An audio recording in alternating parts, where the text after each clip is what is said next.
بسم الله الرحمن الرحيم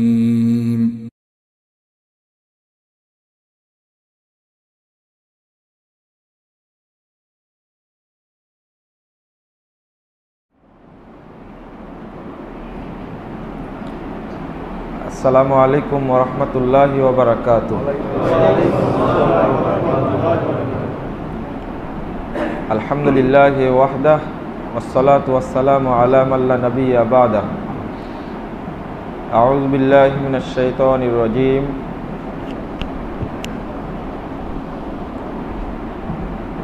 ফাসআলু আহলা যিকরি in কুনতুম লা তা'লামুন বিল বায়িনাতি ওয়াজ যুবুর। عن أبي هريرة رضي الله عنه قال قال رسول الله صلى الله عليه وسلم كل أمتي يدخلون الجنة إلا من أبى قيل من أبى قال من أطاعني دخل الجنة ومن عصاني فقد أبى رواه البخاري।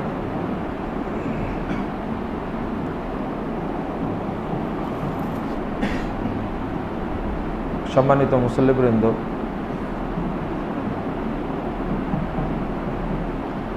প্রশংসা একমাত্র আল্লাহ রাব্বুল আলামিনের জন্য, যার অশেষ মেহেরবানিতে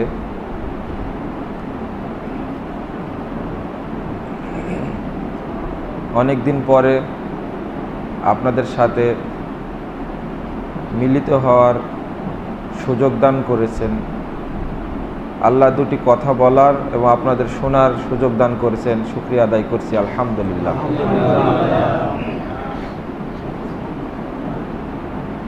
আপনাদের শুনতে একটু অসুবিধা হচ্ছে মনে হয়, কথা পরিষ্কার হচ্ছে না, এনারা বুঝেন না, ভিতরে শুনতে পাচ্ছেন না।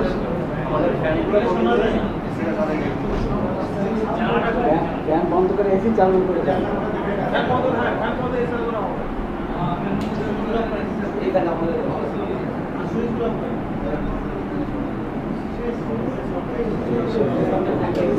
এসি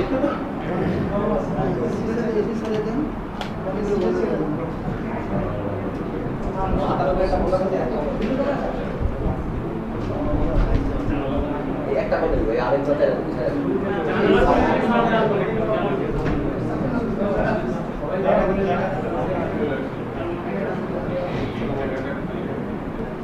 ফ্যান বন্ধ করেন নাকি?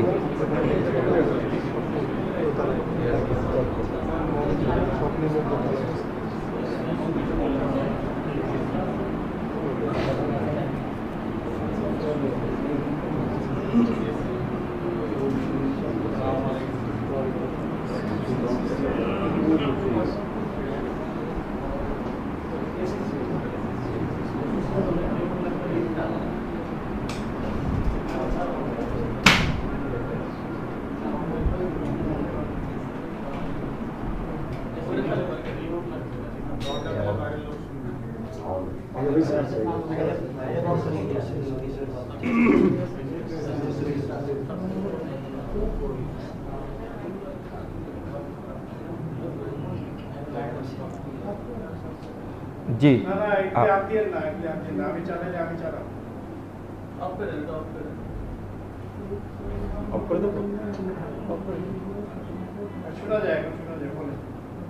ফ্যান তো অফ করে দিয়েছে,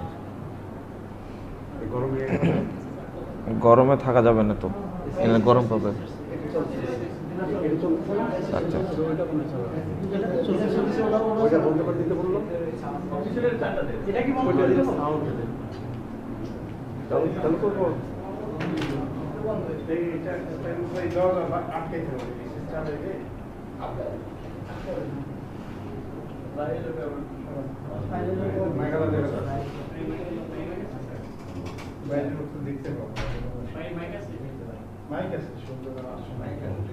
এটা অন করে দেবো, এটা অন করে দেবো।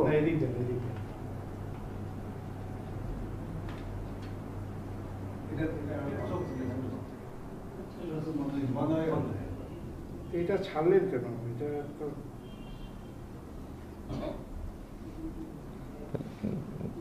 ফ্যান চালু করে দিন তাহলে।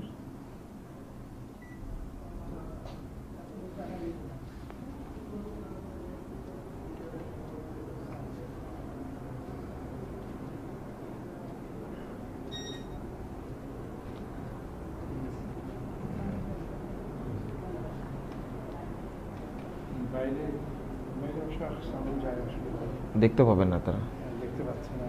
যাক, কি দেখতে পাবে? এই সামনের এই কজন মিরর কিন্তু কোন লাইট আছে তা দেখতে পাবে। আলহামদুলিল্লাহ। আপনারা শান্তভাবে বসে পড়ুন, আমি কথা শুরু করি। আপনারা দূর দূরান্ত থেকে এসেছেন দুটি কথা শোনার জন্য। আল্লাহ রাব্বুল আলামিন আমাদের এই শ্রমকে কবুল করুন, আল্লাহুম্মা আমিন। শরীয়ত অনুসরণের মূলনীতি এ বিষয়ে আমি কথা বলতে চেয়েছিলাম। আলহামদুলিল্লাহ, আমরা অনেকে আন্তরিক যে কোরআন সুন্নাহ মেনে আমরা আল্লাহর কাছে মুক্তি পেতে চাই, কবরে মুক্তি পাব, জাহান্নাম থেকে মুক্তি পাব এবং জান্নাতে যাব, এটা অনেকেরই লক্ষ্য। এমন কোনো মুসল্লি নেই, এমন কোনো দিনদার ব্যক্তি নেই যে ব্যক্তি দিনে আমল করেন আর তার উদ্দেশ্য নেই যে আমি জান্নাতে যাব, এমনটা হতে পারে না। প্রত্যেক মানুষেরই মধ্যে এই বাসনাটা আছে, কিন্তু দুর্ভাগ্যের বিষয়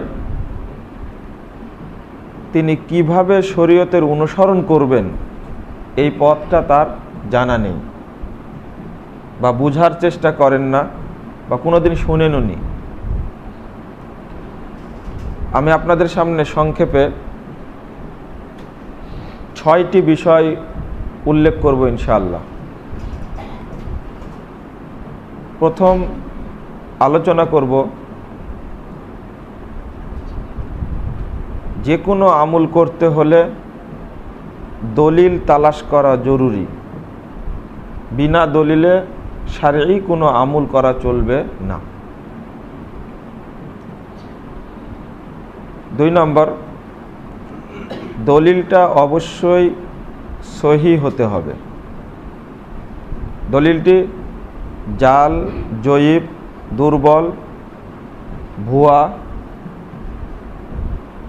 অগ্রহণীয় এই ধরন হলে চলবে না। 3,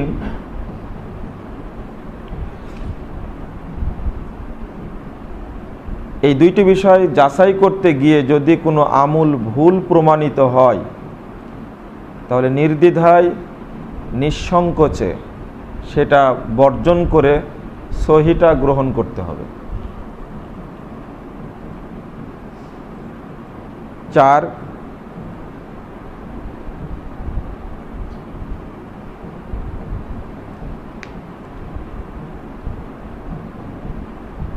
দলিল গ্রহণের ক্ষেত্রে কখনো দেখার দরকার নেই যে কোন দেশে চালু আছে, কতজন ব্যক্তি করছে, কতজন ব্যক্তি করছে না, বা কোন ইমাম করেছেন কোন ইমাম করেননি, এটা দেখার কোনো সুযোগ নেই। 5 নম্বর, দলিল প্রমাণিত হলে কৌশল করে বা পাশ কাটিয়ে তাকে উপেক্ষা করে চলা যাবে না। 6 নম্বর, কোনো আমলকে খুঁটিনাটি তুচ্ছ বলা যাবে না। এই 6টি বিষয় আপনাদের সামনে আমি সংক্ষেপে একটির পর একটি ব্যাখ্যা দেওয়ার চেষ্টা করব ইনশাআল্লাহ। আমার কথা আপনারা স্পষ্ট শুনতে পাচ্ছেন তো? বাহিরের লোকজন শুনতে পাচ্ছেন? আলহামদুলিল্লাহ। আল্লাহ রাব্বুল আলামিন বলছেন সূরা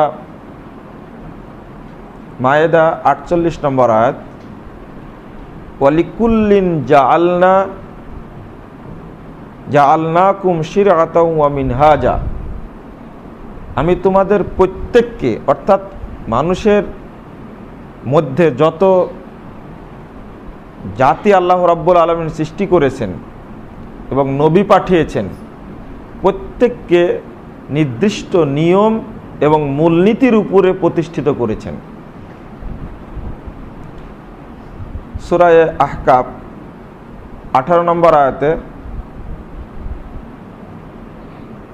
আল্লাহ রাব্বুল আলামিন বলছেন, সুম্মা জাআলনাকা শারিআতাম মিনাল আমর। আমি আপনাকে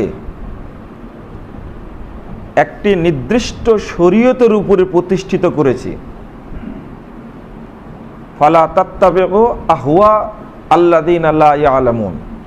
অতএব যারা জানে না তাদের প্রবৃত্তির অনুসরণ আপনি করবেন না। তাহলে বোঝা যাচ্ছে প্রত্যেক উম্মতকে আল্লাহ রাব্বুল আলামিন নির্দিষ্ট একটি মূলনীতির উপরে, শরীয়তের উপরে, নিয়মের উপরে রেখেছিলেন। শেষে আল্লাহ রাব্বুল আলামিন বললেন যে মুহাম্মদ সাল্লাল্লাহু আলাইহি সাল্লাম, আমি আপনাকেও নির্দিষ্ট শরীয়তের উপরে নাজিল করেছি। অর্থাৎ নিয়মবিহীন বা নির্দেশনাবিহীন কোনো নবীকে বা তার উম্মতকে আল্লাহ পরিচালিত করেননি। শরীয়ত অনুসরণের মূলনীতির গুরুত্বটা কেন? গুরুত্বটা এই জন্যই, সবার লক্ষ্য জান্নাত, কিন্তু কোন পথে জান্নাত পাওয়া যাবে সেটা তারা জানে না। অনুরূপভাবে সবার লক্ষ্য যে আমি মুসল্লি হব, কিয়ামতের মাঠে প্রথম মুক্তি পাব, কিন্তু সালাত কিভাবে আদায় করতে হবে সেটা তিনি জানেন না। সবাই চান যে আমি আল্লাহকে ভালোবাসবো, রাসূলুল্লাহ সাল্লাল্লাহু আলাইহি সাল্লামকে ভালোবাসবো, কিন্তু আল্লাহর ভালোবাসা কি, রাসূলের ভালোবাসা কি তিনি জানেন না। প্রথম কথাটি বলছিলাম যে রাসূলুল্লাহ সাল্লাল্লাহু আলাইহি ওয়াসাল্লাম যে শরীয়ত আমাদের সামনে উপস্থাপন করেছেন, যে আমল আমরা করব, সে আমলের প্রথম শর্ত হলো দলিল তালাশ করা। দলিল থাকতে হবে, বিনা দলিলে কোনো জিনিস গ্রহণ করা যাবে না। এই একটি শর্ত যদি আমরা মানতাম, তাহলে আমাদের মাঝে কোনো ব্যক্তি বিশৃঙ্খলা তৈরি করতে পারত না। আল্লাহ বলছেন, কি চমৎকারভাবে আল্লাহ শিক্ষা দিচ্ছেন। সূরা নাহল 43 এবং 44 নম্বর আয়াতে আল্লাহ উল্লেখ করছেন, ফাসআলু আহলা যিকর, তোমরা আহলে জিকিরকে জিজ্ঞেস করো, ইন কুনতুম লা তা'লামুন, যদি তোমরা না জানো। না জানলে আহলে জিকিরকে জিজ্ঞেস করো। আল্লাহ এখানে আহলুল ইলম বলেননি, বরং আহলে জিকির বলেছেন। আহলুল ইলম বললে যে কোনো জ্ঞানের পণ্ডিত হতে পারতেন, কিন্তু তা বলেননি। আহলে জিকির বললেন কেন? জিকিরটা কি আল্লাহর ভাষায় শোনেন। আল্লাহ সূরা নাহল, সূরা হিজর 9 নম্বর আয়াতে বলছেন, ইন্না নাহনু নাযালনা যিকরা ওয়া ইন্না লাহু লাহাফিজুন। আমরা জিকির নাজিল করেছি, আল্লাহ বলছেন আমরা জিকির নাজিল করেছি এবং এই জিকিরকে হেফাজত করার দায়িত্বও নিয়েছি। কে দায়িত্ব নিয়েছেন? আল্লাহ। তাহলে এটা কখনো পরিবর্তন হবে না, এটা আপনি নিশ্চিত থাকেন। হেফাজতের দায়িত্ব যখন আল্লাহ নিয়েছেন, ইহুদি খ্রিস্টানরা এটাকে চুরি করে, গোপন করে নষ্ট করতে পারবে না, প্রশ্নই আসে না, কারণ আল্লাহ দায়িত্ব নিয়েছেন। আমি বিশ্বাস করি আল্লাহ যার দায়িত্ব নেবেন, সেই জিনিসের কেউ কমতি বা ক্ষতি করতে পারবে না, গোপন করতে পারবে না। তাহলে জিকির আল্লাহর পক্ষ থেকে আসে, আল্লাহ নাজিল করেছেন, অর্থাৎ আল্লাহর নাজিলকৃত বিধান অনুযায়ী যিনি কথা বলেন তিনি হলেন আহলে জিকির। তিনি তাহলে প্রথম আমাকে নির্ধারণ করতে হবে যে যাকে ডেকে নিয়ে আসব, যার কাছে আমি যাব, তিনি আহলে জিকির কি না। তো একটা শর্ত হলে যথেষ্ট ছিল, কিন্তু দেখুন আল্লাহ রাব্বুল আলামিন আর একটি শর্ত এই আয়াতে উল্লেখ করছেন, বিল বাইয়িনাত ওয়াজ সুবুর। তার কাছে গিয়েও আমাকে জানতে হবে দলিল সহ। আমি আপনাকে বিশ্বাস করলাম, কুরআন সুন্নাহ অনুযায়ী আপনি কথা বলেন, এরপরেও আল্লাহ বলছেন বিশ্বাস করলে কি হবে, তার কাছে গিয়ে জানতে চাইলেও তুমি দলিল চাও, যে ঠিক আছে আপনি দলিল দেন। এরপরে আল্লাহ আবার বলছেন ওয়াজ জুবুর, দলিলটা যেন স্পষ্ট হয়। আপনাকে বলে দিল হ্যাঁ আমল করা যাবে, কোরআনে আছে, তাহলে লোকটি দলিল দিল কিন্তু স্পষ্ট হলো না। এবার আপনাকে বলতে হবে যে ঠিক আছে কোরআনের কত নম্বর আয়াত, কোন সূরা একটু বলে দেন দয়া করে। এটা আমল করা হবে ওয়াজ জুবুর, তখন স্পষ্ট হয়ে গেল। হাদিস বললে, যদি বুখারী বলেন ঠিক আছে একটু বলে দেন বুখারীর হাদিস সংখ্যা কত, কত নম্বর খণ্ড, অধ্যায় নম্বর কত, অনুচ্ছেদ কত, একটু বলে দেন, তাহলে আমার সুবিধা হবে। এটা আল্লাহ মানব জাতির সকলকেই বলছেন। দুঃখের বিষয় এই আয়াতটার আমলই আমরা করি না। এই একটা শর্ত মানলে বহু আমল প্রমাণিত হয়ে যেত আপনাদের সামনে, যে তো কোনো দলিলই নাই, মানবো কেন। কিন্তু উল্টা একটা কথা বলি আমরা, দলিল না থাকলে কি এমনি হুজুর বলেছেন, এটাই তো সমস্যা। আল্লাহ তো এটা বললেন না আপনাকে।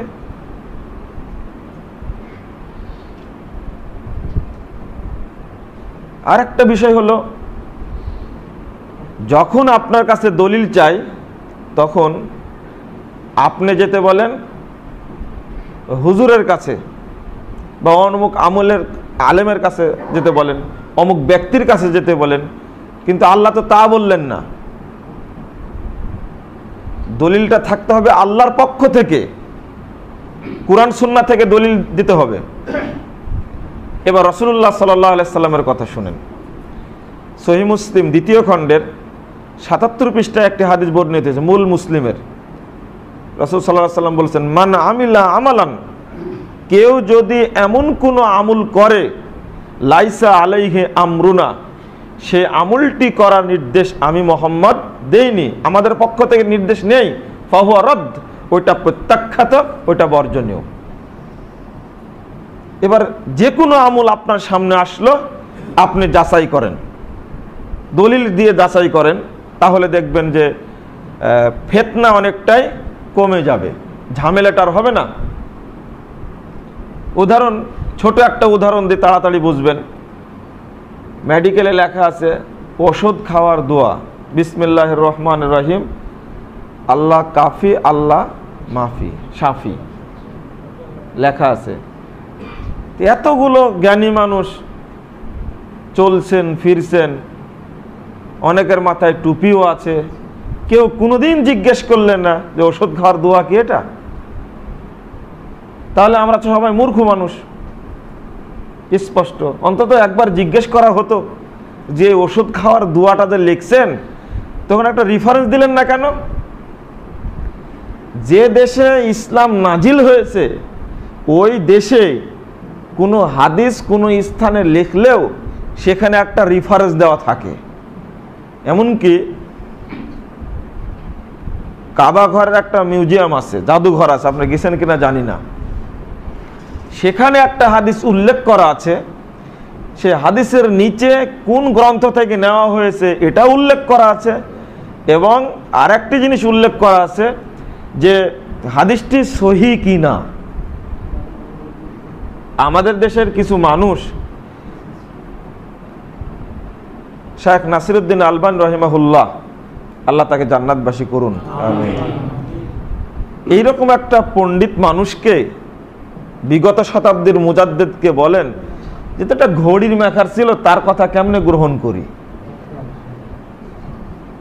কথাটা এতটাই দুঃখজনক, অথচ আপনারা কবুল করছেন না, গ্রহণ করছেন না। কিন্তু আমি, আমার সাথে মদিনা বিশ্ববিদ্যালয়ের কয়েকজন ছাত্র ছিল, তো দেখছি ওই জায়গায় লেখা আছে সুকিয়াউ জমজম তাআমুন ওয়া শারাবুন ওয়া শিফাউন ওয়া দাওয়াউন। জমজমের পানি পান করলে যে উদ্দেশ্যে পান, যদি রোগ থাকে এই উদ্দেশ্যে পান করলে আল্লাহ তার রোগ দূর করে দিবেন। 2 তাআমুন, ক্ষুধার্ত ব্যক্তি যদি পানি খায় তাহলে তার ক্ষুধা নিবারণ করবে। তারপর বললেন সুকিয়া শারাবুন, এটা কেউ পিপাসা নিবারণের জন্য খায়, তবুও তার সেটা কি করবেন, আল্লাহ পূরণ করে দিবেন। আরেকটা হলো ঔষধ, তার শরীরে ঔষধ আছে কিনা তা জানি না, তবে যদি কোনো ব্যক্তি পান করে তাহলে তার ভিতরে একটা ঔষধের কাজ করবে, যেন অর্থাৎ রোগ প্রতিরোধের কাজ করবে সেটা। এই হাদিসটা মুস্তাদরাকে হাকিম, তো ওই জায়গায় লিখে রাখছেন যে সাহাহুল আলবানী, যে আলবানী হাদিসটিকে সহি বলেছেন। তা আমি ছেলেদেরকে বললাম যে দেখো আলবানীর কবুলিয়াত হলো এটা, দেখো বাড়ি তো নাসিরউদ্দিন আলবানীর মক্কা মদিনায় না, বাড়ি তার আলবেনিয়াতে, সিরিয়াতে পড়াশোনা করেছেন, বড় মাপের মুহাদ্দিস আল্লাহ করেছেন তাকে। ওখানেও লেখা আছে একটা কথা, এই হাদিসটা সৌদি আরবে যা লেখা থাকে তাকেই মনে করে যে মানুষ এটাই হাদিস বা এটাই কুরআন, কিন্তু এরপরেও হাদিস উল্লেখ করার পরে লিখছেন হাদিসটা কোথাকার, এরপরে লিখছেন যে হাদিসটা সহি কি না। মসজিদে কুবায় যাবেন আপনারা সালাত আদায় করতে, ওখানে একটা হাদিস উল্লেখ করা আছে, দেখবেন হাদিসটা উল্লেখ করার পরে বলছেন যে ব্যক্তি মান তাতাহারা ফি বাইতিহি, যে ব্যক্তি বাড়িতে ওযু করবে, সুম্মা জাআ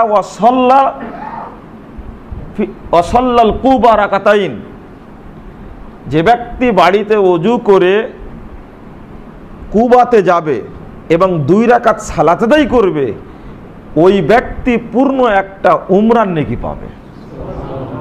এই হাদিসটি লেখার পরেও লেখা আছে রাওয়াহু ইবনু মাজাহ বি ইসনাদিন হাসান, ইবনু মাজাহ হাদিসটি উল্লেখ করেছেন হাসান সূত্রে।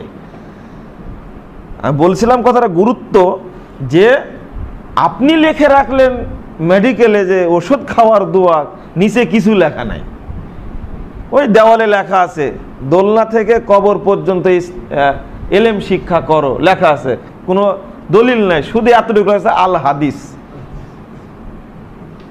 তাই লেখা আছে। কিন্তু হাদিসটা যে জীবনেও কোথাও পাওয়া যাবে না এটা তো লেখক জানে না।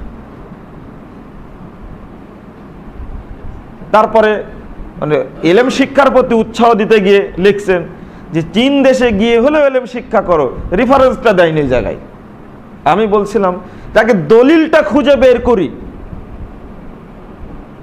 সৌদি আরবে যেখানে কোরআন নাজিল হয়েছে, রাসূলুল্লাহ সাল্লাল্লাহু আলাইহি সাল্লাম, সাহাবা কেরাম, খুলাফায়ে রাশিদিন যেখানে বসবাস করেছেন, সেখানে এখনো যদি কোনো হাদিস উল্লেখ করতে হয় সেখানে তার সূত্র উল্লেখ করছেন, দলিল উল্লেখ করছেন, হাদিসটা সহিহ না জয়ীফ সেটা বলছেন।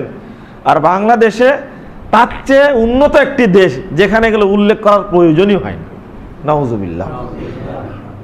তাহলে দলিল উল্লেখ করতে হবে, যদি শর্ত মানি আমরা ঝামেলা থাকবে না। বিনা দলিলে যেগুলো চলেছে আমি কয়েকটা বলি, আপনার রাগ করবেন না, আমার বক্তব্যটাকে শুনেন, অনুরোধ থাকবে, এবং যাচাই করার চেষ্টা করবেন।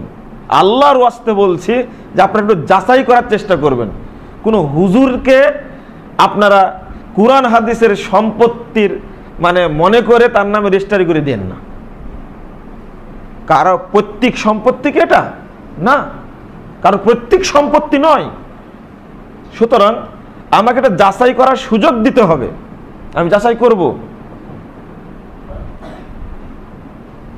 আপনারা একটা প্রসিদ্ধ দোয়া সব জায়গায় শুনেন, সব জায়গায় শুনেন, সেটা হলো যখনই আমি বলি এতই প্রসিদ্ধ হয়ে গেছে দোয়াটা যে আমার জন্য একটু দোয়া করবেন, তখন বলবেন ফি আমানিল্লাহ। আপনি মেরে দিলেন ফি আমানিল্লাহ, সবার প্রসিদ্ধ কথা এটা, কিন্তু দলিল নাই, আমরা পাইনি দলিল। তো রাসূলুল্লাহ সাল্লাল্লাহু আলাইহি সাল্লামের কাছে আনাস রাদিয়াল্লাহু আনহুর মা বললেন যে এটা আপনার ছোট খাদেম, দোয়া করেন। তখন রাসূল সাল্লাল্লাহু আলাইহি সাল্লাম বললেন যে আল্লাহুম্মা আকসির মালাহু ওয়া ওয়ালাদাহু ওয়া বারিক লাহু ফিমা আতাইতাহু, আল্লাহ তুমি তার সম্পদ বৃদ্ধি করে দাও, বাচ্চা কাচ্চা বৃদ্ধি করে দাও। এই দোয়া তো আপনারা করবেন না এখন, বাচ্চা কাচ্চা বৃদ্ধি করা তো বিশাল ব্যাপার এখন। ওয়া বারিক লাহু ফিমা আতাইতাহু, এবং তাকে যা সম্পদ দান করেছেন তাতে বরকত দান করুন। এটা সহিহ বুখারী হাদিস 944 পৃষ্ঠায় আসছে, দ্বিতীয় খণ্ডের। তো হাদিসটা আমি পেলাম। এরপরেও যদি কেউ বিদায় চায় তবু বলতে ফি আমানিল্লাহ। আল্লাহ রাসূল বললেন ছোট্ট একটা দোয়া, আস্তাউদিউল্লাহ, আমি তোমাকে আল্লাহর কাছে সঁপে দিলাম। কত চমৎকার একটা দোয়া। ফি আমানিল্লাহ বাদ দিয়ে এটা বললে তো হতো।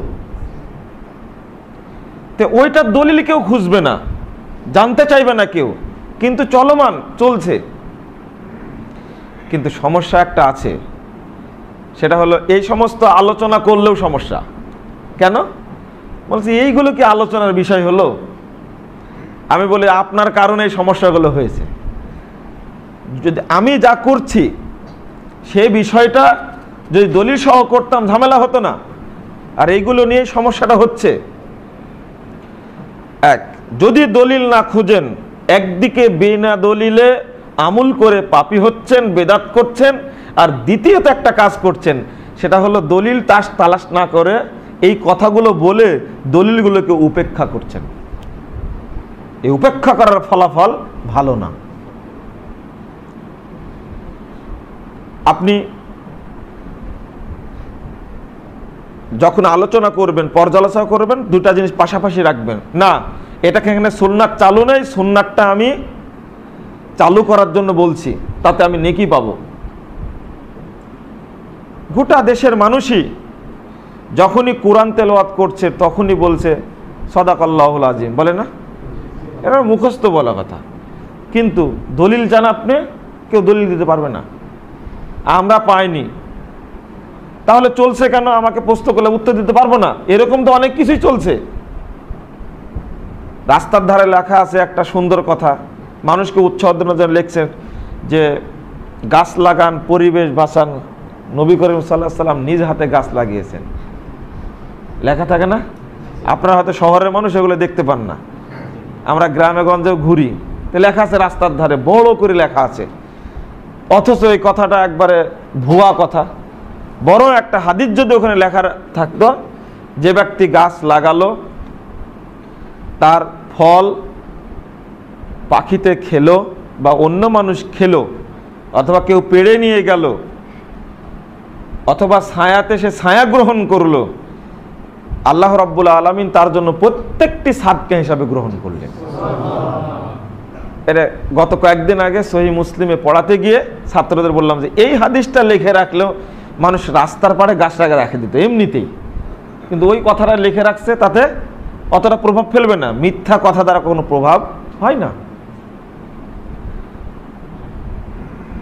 হ্যাঁ, কি বলতে হবে তাহলে? কোরআন তেলাওয়াতের পরে রাসূল সাল্লাল্লাহু আলাইহি ওয়াসাল্লাম যেটা বলেছেন ওটা বলি, সুবহানাকা আল্লাহুম্মা ওয়া বিহামদিকা আশহাদু আল্লা ইলাহা ইল্লা আনতা আস্তাগফিরুকা ওয়া আতুবু ইলাইকা। মা আয়েশা রাদিয়াল্লাহু আনহা বলছেন যে আল্লাহ রাসূল যখন কোরআন পড়ে শেষ করতেন তখন তিনি এটা বলতেন। ইমাম নাসাই রাহিমাহুল্লাহ একটা গ্রন্থ আমালুল ইয়াউমি ওয়াল লাইলা, এই গ্রন্থের মধ্যে হাদিসটি উল্লেখ করে 308 নম্বর হাদিস। তাহলে আমি দলিল পেলাম, তাহলে আমাকে ওটা বাদ দিতে হবে। ওটা বাদ দিয়ে রাসূল সাল্লাল্লাহু আলাইহি ওয়াসাল্লামের সুন্নাতটা চালু করতে হবে। অনুরূপভাবে অসংখ্য আমল সমাজে চালু আছে যেগুলো কোনো দলিলই নাই। এবার একটা বড় কথা উল্লেখ করি, সেটা হলো আপনি যে বললেন যে জনগণই সকল ক্ষমতার উৎস, এদের একটা স্লোগানটা দিয়ে দিলেন, এই কথাটা বলে দিলাম।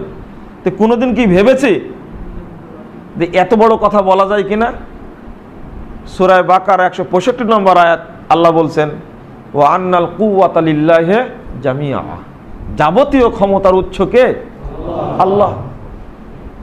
একজন মুসলিম ব্যক্তি তো এই কথা তো বলবে না, সকল ক্ষমতার উৎস কে? আল্লাহ। কিন্তু মসজিদে বলছেন, কিন্তু বাইরে গিয়ে ঠিকই বলবেন যে জনগণ, তাই না?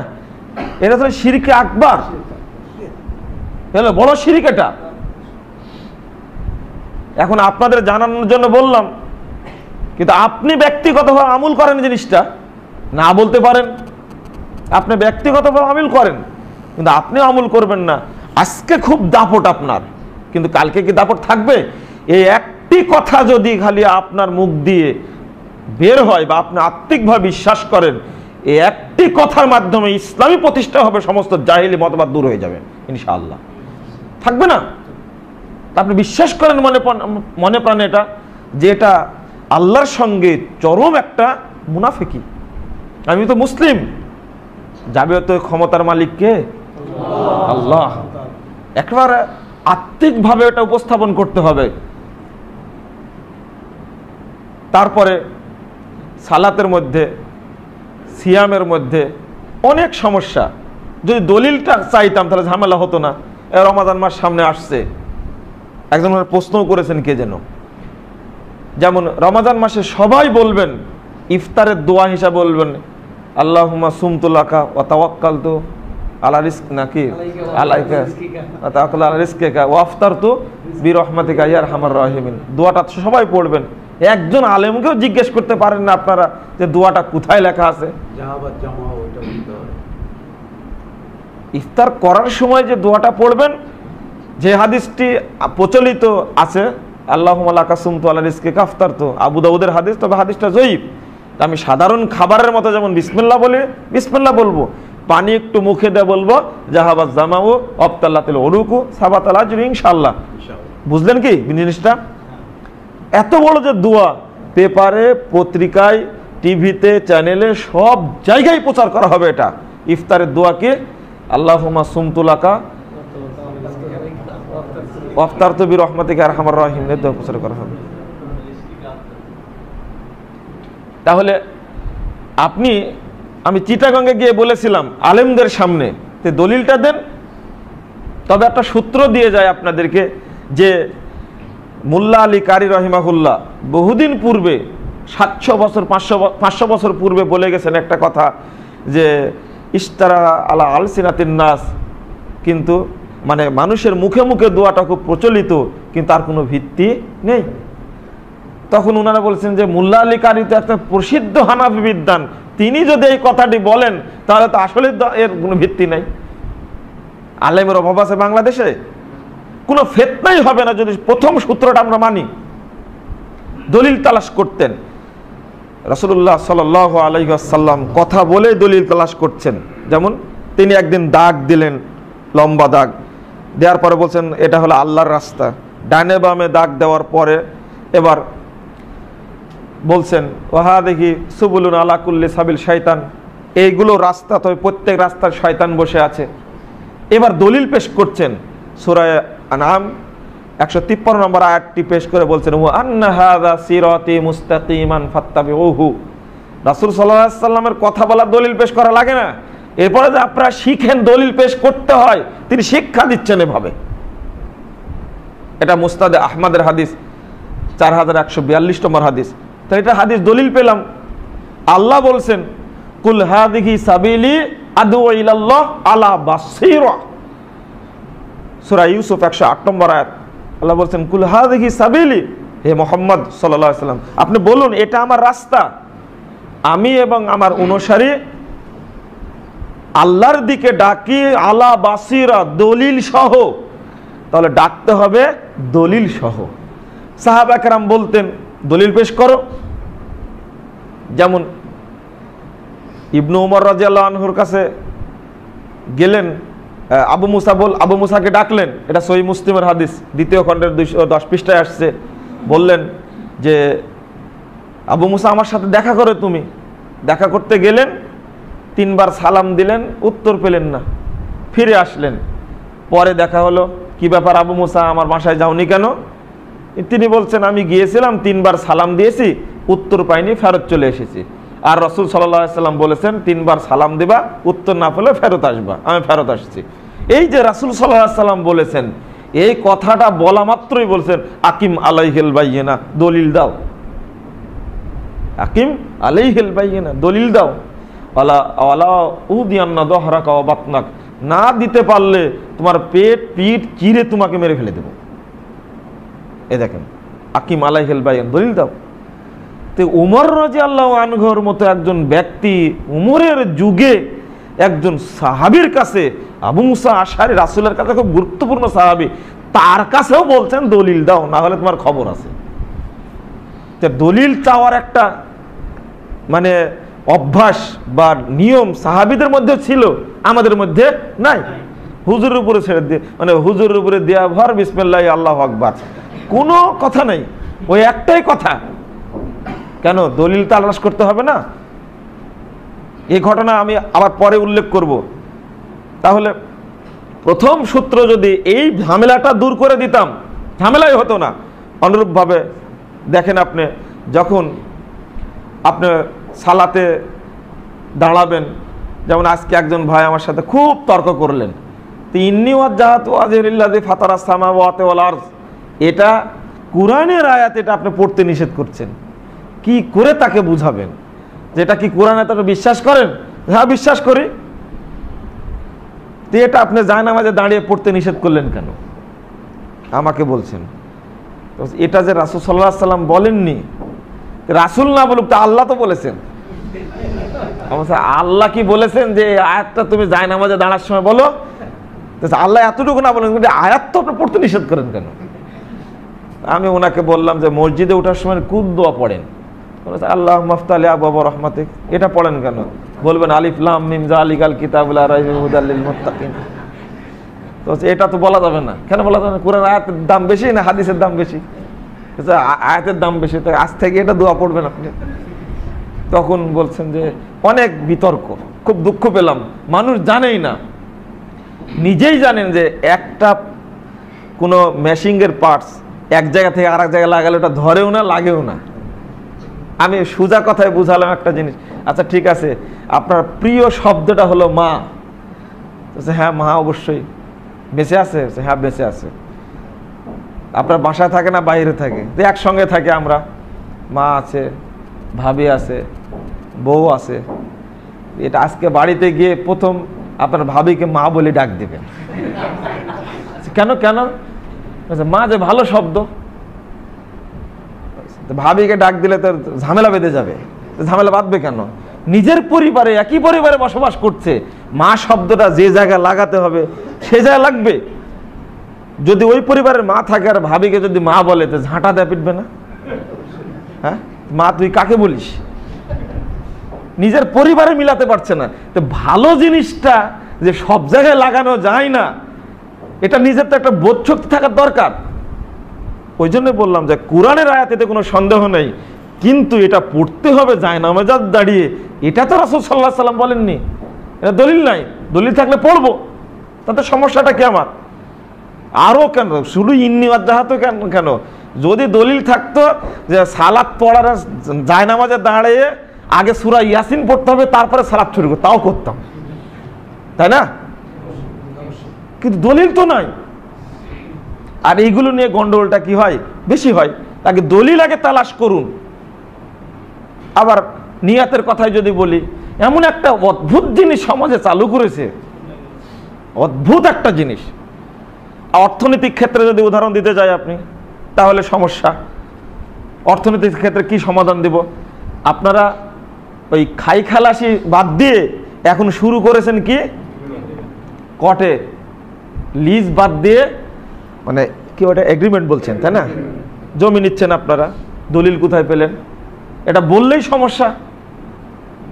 অথচ লিজ নেওয়াটা জায়েজ, 5 বছরের জন্য নিলাম, টাকা পয়সা দিয়ে 5 বছর শেষ, জমি আপনি ফেরত পেলেন, টাকা কোনো ফেরত দেওয়া দেয় নেই। এটা হলো সহিহ বুখারী হাদিস 2342 নম্বর হাদিস, রাসূলুল্লাহ সাল্লাল্লাহু আলাইহি ওয়াসাল্লামের যুগে চালু ছিল। কিন্তু ওটা বাদ দিয়ে এখন শুরু করছেন কি? এই চুক্তি কটে নেওয়া। এটার তো কোনো দলিল নাই। কোথায় পেলেন দলিল এটা? যদি দলিল চাইতেন যে ঠিক আছে টাকাও ফেরত দিবে, আবার কি জমি ফেরত দিবে, এটা যদি দলিল থাকতো কোনো আপত্তি ছিল না। দলিল তো নাই। আপনি ঈদের ক্ষেত্রে যাবেন, এখানেও সমস্যা। প্রত্যেকটি ক্ষেত্রে যদি দলিল তালাশ করা হতো তাহলে অনেকটা ঝামেলাগুলো চুকে যেত, সমস্যা থাকতো না। বাংলাদেশে আমি বসবাস করছি, ফেতরা দেওয়ার সময় আধা সা ফেতরা দিচ্ছি কোন সা অনুযায়ী? ইরাকের সা অনুযায়ী।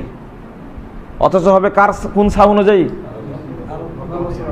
মদিনার সা অনুযায়ী আমাকে 1 সা সমপরিমাণ ফেতরা দিতে হবে, খাদ্যবস্তু দ্বারা, টাকা দেয়া নয়। এটা তো হাদিস স্পষ্ট আছে। তো ইরাকের সা দিয়ে ফেতরা দিতে হবে, এটা কেন?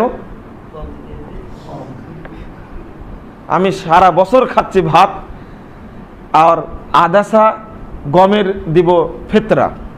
তা আবার যখন চাপাচাপি করা হলো, সেটা আবার বাড়িয়ে মানে কমিয়ে করা হলো যে ঠিক আছে 45 টাকা হলেও হবে। অথচ 2.5 কেজি চাউলের দাম কত? 125 টাকা কমপক্ষে। কেউ ভালো খায়, কেউ কম খায়। তো এই জিনিসটা যদি দলিল তালাশ করে বলতাম, রাসূলুল্লাহ সাল্লাল্লাহু আলাইহি সাল্লাম বলছেন, সহিহ বুখারীর হাদিস 1510 নম্বর হাদিস, ফারাজা রাসূলুল্লাহ সাল্লাল্লাহু আলাইহি সাল্লাম যাকাত আল ফিতরে সাওমিন তাওমিন সাওমিন শাইরিন সাওমিন জাবিবিন সাওমিন আকাতিন। রাসূল সাল্লাল্লাহু আলাইহি সাল্লাম ফরজ করেছেন 1 সা খেজুরের, 1 সা পনিরের, 1 সা জবের, 1 সা খাদ্যের, যে কোনো খাদ্য দ্বারা ফেতরা দিবে। আধা সা প্রমাণটা কোথায় থেকে পেলাম? চলেন এবার এই পয়েন্টটা অনেক আলোচনা করলাম। দলিল যে তালাশ করতে হবে, 4 ইমাম কি বললেন? প্রসিদ্ধ 4 ইমামের একজন ইমাম আবু হানিফা রহিমাহুল্লাহ, তার যতগুলো কথা বর্ণিত হয়েছে তার মধ্যে সবচেয়ে বিশুদ্ধ একটা কথা বর্ণিত হয়েছে। তার 3 জন ছাত্র বর্ণনা করেছেন বিশুদ্ধ সূত্রে, আবু ইউসুফ, ইমাম জুফার, আফিয়াত ইবনে ইয়াজিদ। বাহরুর রায়েক একটা গ্রন্থ, এই গ্রন্থের 6 নম্বর খণ্ডের 293 পৃষ্ঠায় রয়েছে তথ্যটা। ইমাম আবু হানিফা বলছেন তার ছাত্রদেরকে, লা ইয়াহিল্লু লিআহাদিন আইয়াখুযা বিকাউলিনা মা লাম ইয়ালাম মিন আইনা আখাযনাহু। তিনি বলছেন আমাদের কোনো কথা কারো জন্য গ্রহণ করা হালাল নয় যতক্ষণ না জানবে আমরা কোথায় থেকে গ্রহণ করেছি। এটা কথাটা কত চমৎকার দেখছেন আপনি। হালাল নয়, আপনি যে বলবেন যে ইমাম আবু হানিফা বলেছেন, দলিল থাকতে হবে। কোথায় পেলাম এটা? ইমাম আবু হানিফা বানাননি। যদি দলিল থাকে আমি গ্রহণ করলাম, না থাকলে বাদ। ইমাম মালিক, ইমাম শাফি, ইমাম আহমদ বিন হাম্বল একই কথা বলছেন, দলিলবিহীন কোনো কথা গ্রহণ করা যাবে না। ইমাম আহমদ বিন হাম্বল শক্ত করে বলছেন, ওয়ালা তুকাল্লিদান্নি ওয়ালা তুকাল্লিদান্না মালিকান ওয়ালা আউজাইয়া ওয়ালা শাফিইয়া ওয়ালা নাখিয়া ওয়ালাকিন খুজিল আহকাম মিন হাইসু আখাযু মিনাল কিতাবে ওয়াস সুন্নাহ। তিনি বলছেন ওয়ালা তুকাল্লিদনি, তোমরা আমার তাকলিদ করো না। ওয়ালা তুকাল্লিদান্না মালিকান, ইমাম মালিকের তাকলিদ করো না, ইমাম শাফির তাকলিদ করো না, ইমাম আউজাইর তাকলিদ করো না, বরং খুজিল আহকাম, দলিল তোমরা গ্রহণ করো মিন হাইসু আখাযু মিনাল কিতাবি ওয়াস সুন্নাহ, তারা যেখান থেকে গ্রহণ করেছেন তোমরা সেখান থেকে গ্রহণ করো। তাহলে আশ্চর্য কথাবার্তা। তিনি যদি এই কথাটা বলেন, তারপরে বলছেন যে ইমাম মালিক রাহিমাহুল্লাহ বলছেন, ইন্নামা আনা বাশার, আমি একজন মানুষ মাত্র, উখতি ওয়া উসিব, আমি ভুলও করি সঠিকও করি। ফাইদা আফাকা কওলি আল হাদিস ফাখুযুহু ওয়া ইল্লা ফাতরুকুহু, যদি আমার কথা হাদিসের সাথে মিলে যায় তাহলে তোমরা গ্রহণ করো, আর না মিললে তা বর্জন করো। ইমাম শাফি রাহিমাহুল্লাহ বলছেন, ইদা রাআইতুম ইউখালিফুল হাদিস, ইদা রাআইতুম কালামি ইউখালিফুল হাদিস ফা'মালু বিল হাদিসে ওয়াজরিবু কালামি আল হায়াতা। তিনি বলছেন যদি দেখো, যে তোমরা যদি দেখো আমার কোনো কথা হাদিসের সাথে বিরোধপূর্ণ হচ্ছে, তাহলে হাদিসের প্রতি আমল করো, আমার কথাটাকে দেওয়ালে ছুড়ে মারো। দেখছো প্রসিদ্ধ 4 ইমামের কথা শুনলেন, কি চমৎকার কথা তারা বলছেন। তাহলে দলিলবিহীন তারা আমল করতে নিরুৎসাহিত করেছেন, আমল করা যাবে না। এই তথ্যগুলো, প্রথম তথ্যটা মিজানুল কুবরা 1ম খণ্ডের 63 পৃষ্ঠায় রয়েছে। ইমাম আহমদ বিন হাম্বলের যে কথাটা বললাম, এই শাউলুল্লাহ মুহাদ্দিস দেহলভির একটা বক্তব্য বই আছে, ইকদুল জিদ ফি আহকামিল ইজতিহাদ ওয়াত তাকলিদ, 87 পৃষ্ঠায় বর্ণিত হয়েছে। ইমাম শাফি এবং ইমাম মালিকের বক্তব্যটাও মিজানুল কুবরার মধ্যে আব্দুল ওয়াহাব শাহরানি নিয়ে আসছেন তিনি, 63 এবং 64 পৃষ্ঠা প্রথম খণ্ডের মিজানুল কুবরা। তাহলে আমরা দলিল পেলাম আল্লাহ থেকে, রাসূল সাল্লাল্লাহু আলাইহি ওয়াসাল্লাম থেকে এবং সাহাবা কেরাম থেকে, পাশাপাশি পেলাম কার থেকে? ইমামগণের থেকেও পেলাম। পরবর্তী আরও যদি বিশ্লেষণ করে আরও পাবো। তো একটা বিষয়ের উপরে বেশি আপনাদের আলোচনা করা হয়ে গেল। উদ্দেশ্য হলো এই যে আপনারা যেন কোনো আমল করতে গেলে দলিলটা তালাশ করেন। এবার দলিল পেলাম, এবার কি পেলাম? দলিল পেলাম কোনো একটা আমলে, কিন্তু এখন যাচাই করতে হবে দলিলটা সহিহ না জয়ীফ। 2 নম্বরে আসেন, যদি সহিহ জয়ীফ যাচাই করতে যাই তাহলে দেখা যাবে যে সমাজে অসংখ্য জাল হাদিস, অসংখ্য জয়ীফ হাদিস চালু আছে, দেখার কেউ নেই।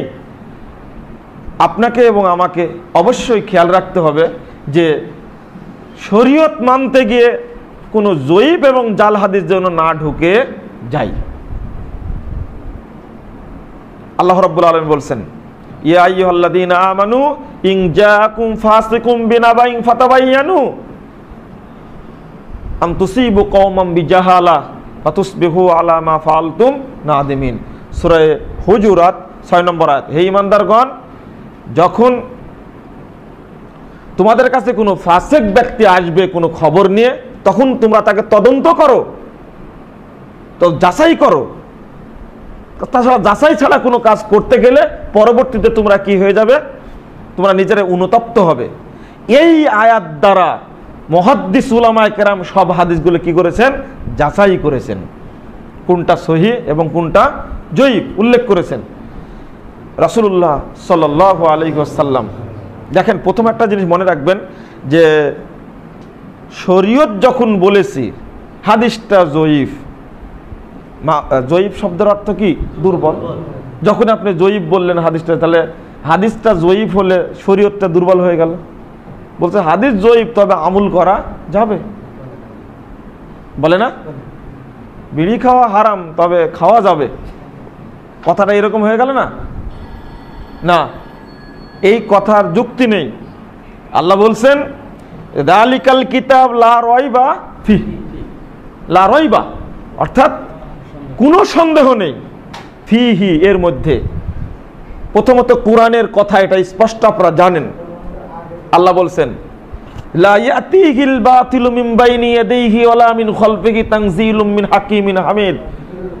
যেটা নাজিল করা হয়েছে আল্লাহর পক্ষ থেকে, এটার সামনের দিক থেকে পিছন দিক থেকে কোনো বাতিল প্রবেশ করতে পারে না, পারবে না। তানজিলুম মিন হাকিমিন হামিদ, এটা নাজিল হয়েছে মহা প্রশংসিত প্রজ্ঞাময় আল্লাহর পক্ষ থেকে, এটা অপ্রতিরোধ্য। এর মধ্যে বাতিল প্রবেশ করবে কেন? আপনি কেন বলছেন?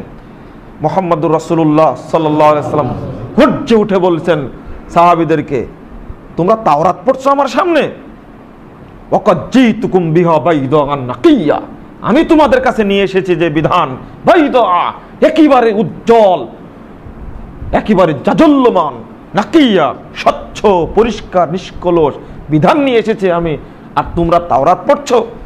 তাহলে রাসূলুল্লাহ সাল্লাল্লাহু আলাইহি ওয়াসাল্লাম বলে দিলেন, এটা হাদিসটা বর্ণিত হয়েছে মুসনাদে আহমদের মধ্যে 4 নম্বর খণ্ডের 333 পৃষ্ঠার মধ্যে হাদিসটা আসছে, বাইদান নাকিয়া, আমি নিয়ে আসছি তোমাদের সামনে স্বচ্ছ উজ্জ্বল পরিষ্কার বিধান নিয়ে আসছি, আর তোমরা তাওরাত পড়ছো কেন? তাহলে মানে শরীয়তের মধ্যে অস্বচ্ছ, দুর্বল, ভুল, ত্রুটিপূর্ণ এগুলো কোনো বিষয় আছে? নেই। আল্লাহ তো পরিষ্কার করে দিয়েছেন। এই জন্য তো ইমাম বুখারীর সৃষ্টি করেছেন, এই জন্য ইমাম মুসলিমকে সৃষ্টি করেছেন। সমস্ত জাল এবং জয়ীফ হাদিস বাদ দিয়ে তাদের মাধ্যমে সহিহ হাদিসগুলো মানুষের সামনে উপস্থাপন করেছেন।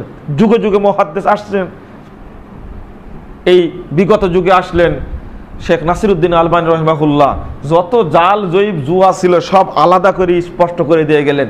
আল্লাহ তো এইভাবেই করেন, মানুষের সামনে উপস্থাপন করেন সহিহ জিনিসগুলো, সহিহ হাদিসগুলো। তাহলে আমাকে অবশ্যই বিশ্লেষণ করতে হবে কোনটা সহিহ এবং কোনটা জয়ীফ। রাসূল সাল্লাল্লাহু আলাইহি ওয়াসাল্লাম তো এমনি বললেন না যে আমার নামে কেউ হাদিস মিথ্যা তৈরি করতে পারে। তিনি কি এমনি বলে গেলেন কথাগুলো? কতটা দলিল নেবেন আপনি? সহিহ বুখারী শুরুতেই খুললেন, কিতাবুল ইলমের মধ্যে ইলম অধ্যায় খুলেন, 21 পৃষ্ঠায় হাদিসটি রয়েছে। রাসূল সাল্লাল্লাহু আলাইহি ওয়াসাল্লাম বলছেন, মাইয়াকুল আলাইয়া মা লাম আকুল ফালিয়াতাবাহু মাকাদাহু মিনান নার। যে কথা আমি বলিনি সে কথা কেউ যদি বলে সেজন্য তার স্থান জাহান্নামে করে নেয়। কথাটা কত শক্ত। 2 নম্বর, ওই 21 পৃষ্ঠা আরেকটা হাদিস আসছে, মাইয়াকযিবু আলাইয়া ইয়ালিজিন নারা। যে আমার উপরে মিথ্যা আরোপ করবে সেই জাহান্নামে যাবে। মুসনাদে আহমদের আরেকটি হাদিস, রাসূল সাল্লাল্লাহু আলাইহি ওয়াসাল্লাম বলেছেন, লা তাকযিবু আলাইয়া, আমার উপরে মিথ্যা আরোপ করো না। মানিল্লাযী ইয়াকযিবু আলাইয়া ইন্নাল্লাযী ইয়াকযিবু আলাইয়া ইবনা লাহু বাইতুন ফিন্নার। যে ব্যক্তি আমার উপরে মিথ্যা আরোপ করবে সেই তার জন্যই জাহান্নামে ঘর তৈরি করা হবে। তো কথাগুলো কি এমনি বলে গেলেন? মানে ইঙ্গিত দিয়ে গেলেন আমার নামে জাল হাদিস তৈরি করা হবে। তারপরে রাসূলুল্লাহ সাল্লাল্লাহু আলাইহি ওয়াসাল্লাম আরেকটা কথা বললেন, ইবনে মাজাহ 5 পৃষ্ঠার হাদিস, শুরুতে হাদিসটা আসছে, ইয়াকুম ওয়া কাসরাতাল হাদিস, আমার হাদিস বর্ণনা থেকে বেশি বেশি হাদিস বর্ণনা থেকে সাবধান থাকো। খালি বলবে সহিহ যাচাই করবেন তা চলবে না। মাইয়াকুল আলাইয়া ফালিয়াকুল হাক্কান আও সিদকান। যদি কেউ হাদিস বর্ণনা করে তাহলে সত্য হকটা যেন বর্ণনা করে। কেন বললেন? তাহলে বোঝা যাচ্ছে কেউ অসত্য কথা বর্ণনা করবে। আল্লাহ রাসূল সাল্লাল্লাহু আলাইহি ওয়াসাল্লাম বলেছেন, সহিহ মুসলিমের 11 পৃষ্ঠা হাদিসটা আসছে, মান হাদ্দাসা আন-নবী হাদিসিন ইউরান্নাহু কাযিব। কেউ যদি একটি হাদিসও বর্ণনা করে আর যদি তার সন্দেহ থেকে যায়, ফাহুয়া আহাদুল কাযিবিন, সেও মিথ্যুকদের একজন। ওই হাদিসটা সহিহ হলেও মিথ্যুক। বুঝতে পারেননি? কেউ যদি সন্দেহ করে হাদিসটা বর্ণনা করে, যদি সহিহ হয় তবুও সে কি মিথ্যুক। তাহলে আপনাকে হাদিস বর্ণনা করতে হলে হিসাব করে বর্ণনা করতে হবে। তাহলে সহিহ যে এটা যাচাইয়ের কি আছে, একটা বিষয় রয়েছে। হাদিস বর্ণনা করলে বিশ্বাস করবেন এমনটা হতে পারে না। আবার ফিরে যাই, চলুন উমর রাদিয়াল্লাহু আনহুর এই কথার দিকে। একজন সাহাবী বললেন হাদিসটা কি, 3 বার সালাম দিবা, উত্তর না বলে ফেরত আসবে, এটা রাসূলের হাদিস। উমর রাদিয়াল্লাহু আনহু কি বললেন? ওই হাদিসের শেষে আসছে, দেখেন হাদিস যাচাই করতে হবে না। মানে যখন আবু মুসা আশারী রাদিয়াল্লাহু আনহু বললেন, আবু সাঈদ খুদরিকে সাক্ষী হাজির করলেন, আমিও তো শুনেছি, বাচ্চা একটা ছেলে, আমি তো শুনেছি। তখন পিছন থেকে উবাই ইবনে কাব রাদিয়াল্লাহু আনহু বলছেন যে লাতাকুনান্না আযাবান আলা আসহাবি রাসূলিল্লাহ সাল্লাল্লাহু আলাইহি ওয়াসাল্লাম, হে খলিফাতুল মুমিনিন, আমিরুল মুমিনিন, আপনি রাসূলের কোন সাহাবীকে শাস্তির ভয় দেখাবেন না। ওই যে বলেছিলেন পিটা মেরে ফেলে দেব, এই জন্য বলছেন শাস্তির ভয় দেখাবেন না। এই কথা বলার পরে দলিল পেয়ে গেছেন উমর রাদিয়াল্লাহু আনহু, চুপ একবারে। এবার আবু মুসাকে বলছে, লাম আত্তাহিমকা লাকিন খশিতু আলা রাসূলিল্লাহ সাল্লাল্লাহু আলাইহি ওয়াসাল্লাম তাকওয়ালা আলা রাসূলিল্লাহ সাল্লাল্লাহু আলাইহি ওয়াসাল্লাম, বরং ভয় পাচ্ছিলাম যে রাসূলের নামে কেউ হাদিস তৈরি করলো কি না। এবার কি বুঝলেন? উমরের যুগে মানুষ বলে যে একটা ছাগল আর একটা ছাগলকে ঢিস মারার সাহস পায়নি, সেই যুগে একজন হাদিস তৈরি করার সাহস পাবে? সেটা হলো উমর রাদিয়াল্লাহু আনহুর যুগ। অথচ তিনি ভয় করছেন যে রাসূলের নামে কেউ হাদিস তৈরি করলো কি না। আমি ভয় পাচ্ছিলাম, তাই তোমার কাছে দলিল চেয়েছি।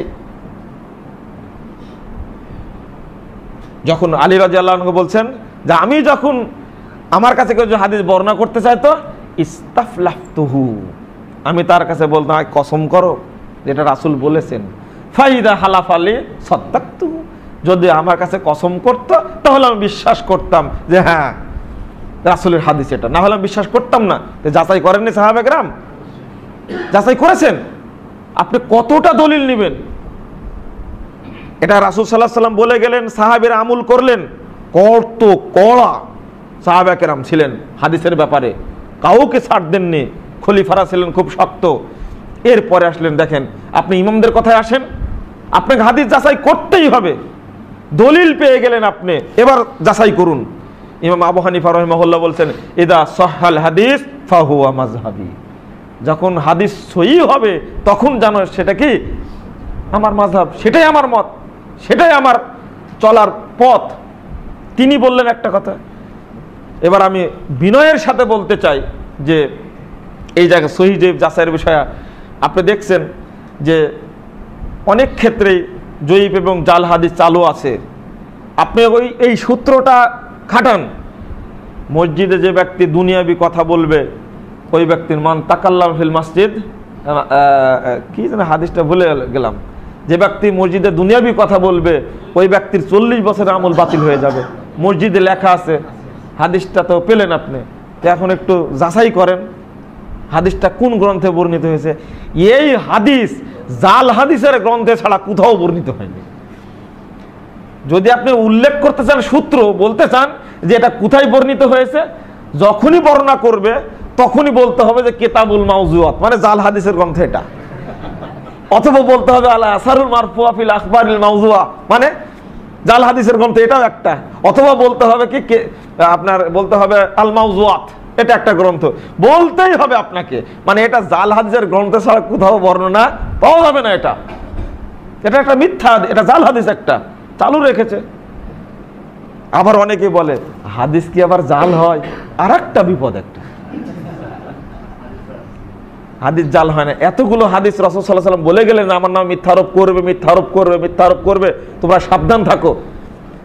শয়তানও হাদিস বানায়, এটাও হাদিসে আসছে।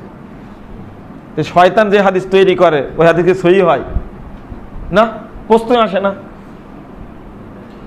অনুরূপভাবে ভণ্ড নবী আসবে না, বলা হয়েছে না? কয়জন ভণ্ড নবী আসবে? 30 জন, মানে 30-এর অধিক ভণ্ড নবী আসবে, প্রায় 30 জন। রাসূলুল্লাহ সাল্লাল্লাহু আলাইহি ওয়াসাল্লাম বলে দিলেন 30 জন ভণ্ড নবী আসতে পারে। এটা সহিহ বুখারীর 2য় খণ্ডের 509 পৃষ্ঠা খুলেন আপনি। আল্লাহ রাসূল বলছেন যে লা তাকুমুস সাআ দাজ্জালুনা কাযাবুনা আকরাব বিন সালাসিন কুল্লুহুম ইয়াকুলু আনা রাসূলুল্লাহ। অন্তত 30 জন ভণ্ড নবীর জন্ম হবে, না হওয়া পর্যন্ত, না আসা পর্যন্ত কিয়ামত সৃষ্টি হবে না।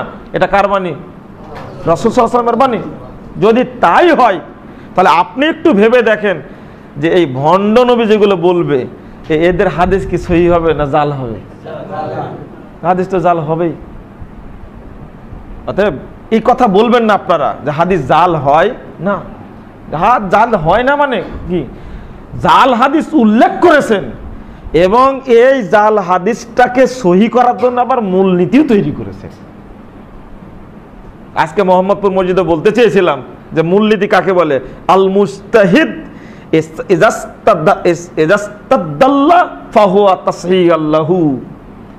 যখন কোন মুজতাহিদ ব্যক্তি দলিল পেশ করে ওইটা তার জন্য সহিহ হয়ে যায়, জালও যদি হয় ওটা তবুও সহিহ। ওটা মূলনীতি একটা তৈরি করেছে। মানাহিজুল মুহাদ্দিসের মধ্যে লেখক এই দলিলটা উল্লেখ করেছেন যে উপমহাদেশ এই মূলনীতি তৈরি করে অসংখ্য জাল হাদিস উল্লেখ করেছেন যে মুজতাহিদ ব্যক্তি দলিল নিলেই হাদিসটা কি হয়ে গেল? সহিহ হয়ে গেল।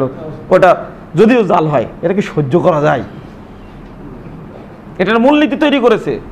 আপনাদের সাবধান হওয়ার জন্য বলছি, বাংলাদেশের 80% 90% সমস্যা হলো জাল এবং জয়ীফ হাদিস। এমন কোন দলিল পাওয়া যাবে না যেখানে জাল হাদিস, আমল পাওয়া যাবে না সেখানে জাল হাদিস জয়ীফ হাদিস নাই। সব জায়গায় আছে, কিছু কিছু ক্ষেত্রে আসে দলিলই নাই।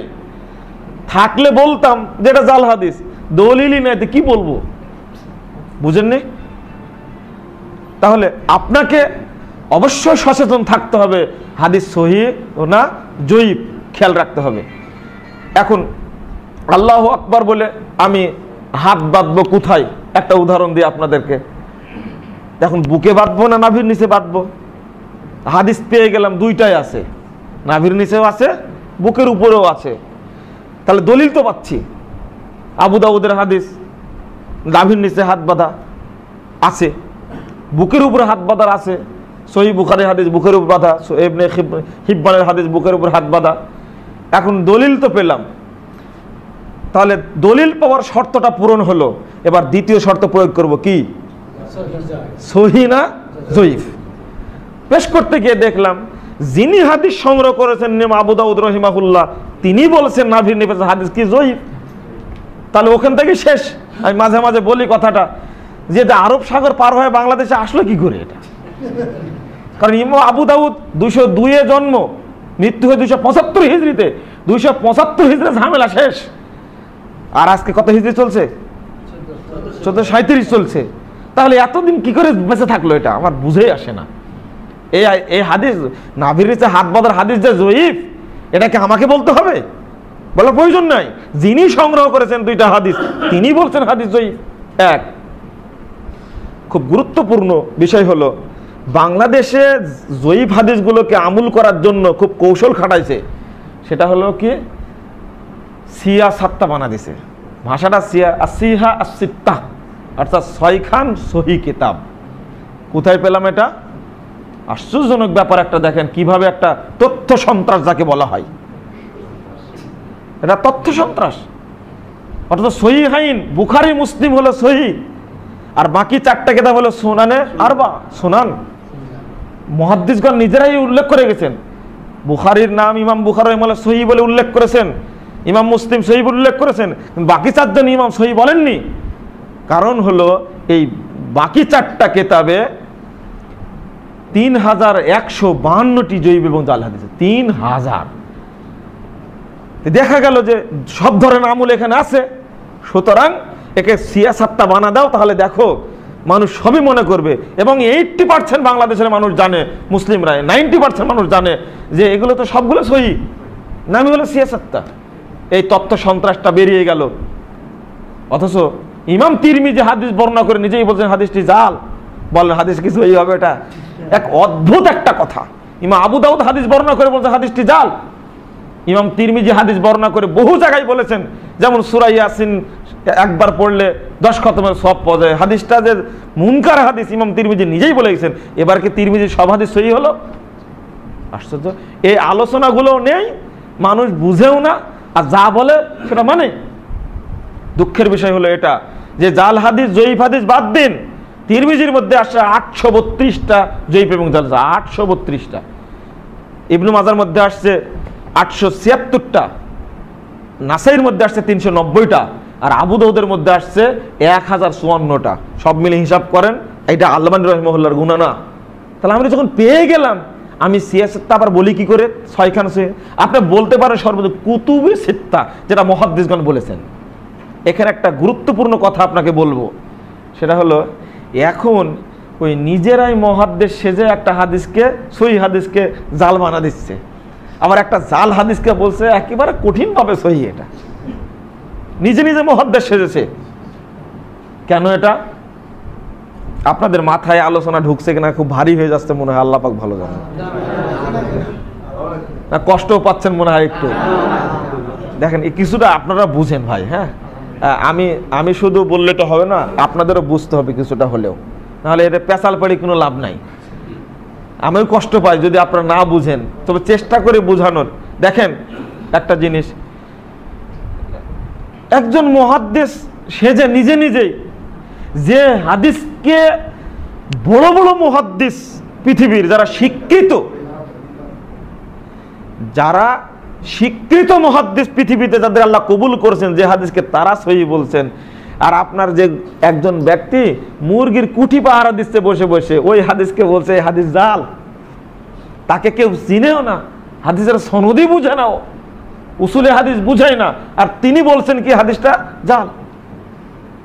তার একটা উল্লেখ করি আপনাদেরকে, কষ্ট পাবেন না। এই যে বুকের উপরে হাত বাঁধা যে হাদিসটা আবু দাউদের মধ্যে আসছে, তুমি 3টা হাদিস আগে উল্লেখ করেছেন, হাদিস 3টা জয়ীফ বলেছেন। তিনি কে? ইমাম আবু দাউদ জয়ীফ বলেছেন। ইসলামিক ফাউন্ডেশন খুলে দেখবেন, পাবেন। কিন্তু যে হাদিস খারেজি মাদ্রাসায় পড়ানো হয়, হুজুরেরা পড়ায়, এই আবু দাউদ থেকে হাদিসটার 12টা বাজায় দিয়েছে না। এটা 12টা বাজাইছে মানে কি জানেন? কোনো হাদিসই নাই, নাভির নিচেটাও নাই, বুকের উপরটা নাই, তুলে দিয়েছে এটা। এই জবাব আমাকে কি দিবেন? অথচ এই বাংলাদেশের উপমহাদেশের লাখো লাখো ছাত্র, হাজার হাজার শিক্ষক হাদিস পড়াচ্ছে, কেন তুলে দেওয়া হলো হাদিস? যাদের সামান্যতম জ্ঞান আছে তারা কি জিনিসটা বুঝেন না? আপনি খুলেন সৌদি আরবের প্রিন্ট, রিয়াদের প্রিন্ট খুলেন, আপনি খুলেন বৈরুতের প্রিন্ট, বরং 1265 হিজরির পূর্বের ছাপা আবু দাউদ খুলেন, 1300 যাচ্ছে তো, 1265 হিজরির পূর্বের আবু দাউদ খুলেন, তখন আছে 1265 পরে একই পেশ থেকে ছাপা হচ্ছে আবু দাউদ আসাহুল মাতাব থেকে, সেখানে এসে দেখছে যে উপমহাদেশের আবু দাউদের মধ্যে এই 4টা হাদিস নাই। ইমদাদের লাইব্রেরিতে যাবেন কালকে, গিয়ে দেখবেন নাম্বারিং করতে গিয়ে তারা ধরা খেয়ে গেছে, 4টা হাদিস নাই এখানে। আমি নিজে আবু দাউদ কিনতে গিয়ে ইমদাদের লাইব্রেরির মালিককে বললাম, এই নাম্বারিং করেননি কেন? 455, 56, 57, 58, 59 কই? এই 4টা হাদিস কই? তখন খালি তাকায়, আর ওখানে তাকায় আর আমার দিকে তাকায়। এই 4টা হাদিস দিয়ে আগামী দিন আবু দাউদ ছাপাতে হবে আপনাকে না কিয়ামতের মাঠে। আজকে তো কিছু করতে পারছে না, কিয়ামতের মাঠে আপনি মাপ পাবেন না। কেন চেঞ্জ করা হলো এটা? ইসলামিক ফাউন্ডেশন খুলে দেখেন, ওখানে আছে, আপনি যাচাই করবেন নিজেই। ওখানে থাকলো, মূল আবু থাকলো কেন? বাংলাটা কে পড়ে? এই আজকে হয়তো কিছু মানুষ পড়ছে, লাখো লাখো মানুষ পড়ছে, কোথায় 8,000 যে পড়ছে, মনে হচ্ছে প্রায় 2,000, 3,000, 2,500 ছাত্র শুধু আবু দাউদ পড়ছে, ওখানে হিসাব নাই। দেওবন্দে পড়ছে প্রায় 1,000 ছাত্র, মানে এক বর্ষে পড়ছে আবু দাউদ সবাই। কেন তুলে দেওয়া হলো কেউ প্রশ্ন করলো না। আর একটা বড় মুসিবত হলো এই যে হাদিস, যে হাদিসকে স্বীকৃত মুহাদ্দিসগণ সহিহ বলেছেন, মুরগির কুটি পাওয়ারা দিচ্ছে আর উনি বলছেন হাদিসটা জাল। এটা কি সহ্য করা যায়? যেমন তাউস বর্ণিত হাদিসটাকে আলবানী রহিমাহুল্লাহ তিনি বলছেন যে তাউস যদিও তিনি মুরসাল সূত্রে হাদিসটি বর্ণনা করেছেন, কিন্তু হুজ্জাতুন আলাল খালক, গোটা মুসলিম উম্মার উপরে তাউস হলেন দলিল, ওয়াইন কানা মুরসালান। আলবানী বললেন এটা। ইমাম বুখারী রহিমাহুল্লাহ বলছেন তার সম্পর্কে কোনো মুহাদ্দিস ইতি পর্বে কোনো কথা বলেননি। আর আমি যদি নিজে মুহাদ্দিসে যে বলি যে এই হাদিস তো জাল হাদিস, এই হাদিস তো জয়ীফ হাদিস, মানেন কেন? না। আপনার একটা কথা জানা উচিত এখন, যারা মাথায় ধরে রাখতে পারবেন আলহামদুলিল্লাহ ভালো। যারা প্রকৃত মুহাদ্দিস ইতিপূর্বে হাদিস বর্ণনা করেছেন, তাদের মধ্যে মুহাদ্দিসগণ কয় প্রকার ছিলেন? 3 প্রকার ছিলেন। এক প্রকার হলেন, আমাকে শেষ করে দিতে হবে মনে হয়, তাই না? না, এটা সময় মনে হয় পার হয়ে যাচ্ছে। আর একটা জিনিস থামেন, আর একটা জিনিস আমাকে বুঝাতে হবে এখানে, সেটা হলো মুহাদ্দিসগণের মধ্যে আগে 3 শ্রেণীর ছিলেন। একটা হলো মুতাশাদ্দিদ, খুব কঠোর, আর এক শ্রেণীর মানুষ ছিলেন মুতাওয়াসসিত, মধ্যমপন্থী, আর এক শ্রেণীর ছিলেন 8:30 শেষ করব, আজান হবে তাহলে এখনই। আচ্ছা আচ্ছা ঠিক আছে। তাহলে সেই যুগের মুহাদ্দিসগণের মধ্যে 3টা প্রকার যদি থাকে, আজকে কি আমি আপনি একটা হাদিসকে যার ইচ্ছা চাই বলে কি জাল জয়ীফ বলতে পারি? বলেন দেখি। আপনি তো মুহাদ্দিস না, এই অধিকার রাখলেন কি করে আপনি? হ্যাঁ, আপনি যদি মুহাদ্দিসগণের উক্তি তুলে ধরে একটি হাদিসকে সহিহ বা জয়ীফ বলেন, আমার আপত্তি নাই। তো নিজে কি করে বিশ্লেষণ করে আপনি বলছেন? মানুষের কাছে ভুল তথ্য দেওয়ার জন্য এই কাজটা করছেন, এটা অত্যন্ত দুঃখজনক, আসলেই দুঃখজনক। হ্যাঁ, হাদিস যখন আপনি পেয়ে গেলেন, যাচাই করেন, দেখছেন ইমাম আহমদ বিন হাম্বল বলছেন একই কথা, যে ব্যক্তি মাল্লাম ইয়ারিফে সাহিহা ওয়াস সাকিমা ওয়ান নাসিকা ওয়াল মানসুকা ফালা ইউসাম্মা আলেমান, যে আলেম সহিহ জয়ীফ জানে না, নাসিক মানসুখ জানে না, তাকে আলেমই বলো না তোমরা। আমি এই আলোচনাটা করেছি বিশেষ করে আপনার মূলনীতি, জয়ীফ এবং জাল হাদিস বর্ণনার মূলনীতি, একটা ছোটি বই আছে আমার, এই বইটা আপনারা সংগ্রহ করবেন আল্লাহর ওয়াস্তে, তাহলে এই বিষয়ে ধারণা লাভ করবেন, যদি আমার বলা বেশি হয়ে গেল। আর একটা বলছিলাম, যদি পাওয়া যায় দলিল, ভুলটা প্রমাণ যদি হয়ে যায়, তাহলে আপনাকে অবশ্যই এই ভুলটা বর্জন করতে হবে। পারবেন না করতে? দেখলেন যেটা আমল করছেন সহিহ হাদিস না, আমি বাদ দিলাম, সহিহ হাদিসটা গ্রহণ করলাম। এই আন্তরিকতা আপনার মধ্যে থাকতে হবে, না হলে নয়। আন্তরিকতা থাকতেই হবে।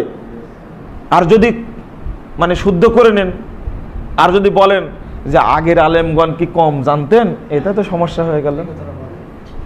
অথচ আগের আলেম কম জানতেন না, এতে কোনো সন্দেহ নেই, তবে সব জানতেন এ কথা ঠিক নয়। আগের আলেম অনেক জানতেন, তারা কম জানতেন না, তবে সব জানতেন এই কথা ঠিক নয়। সুতরাং তাদের ভুল হতে পারে, অস্বাভাবিক কিছু না। আর যদি ভুল হয় তাহলে আমার সামনে ভুল পড়লাম, আমি বর্জন করলাম সেটা।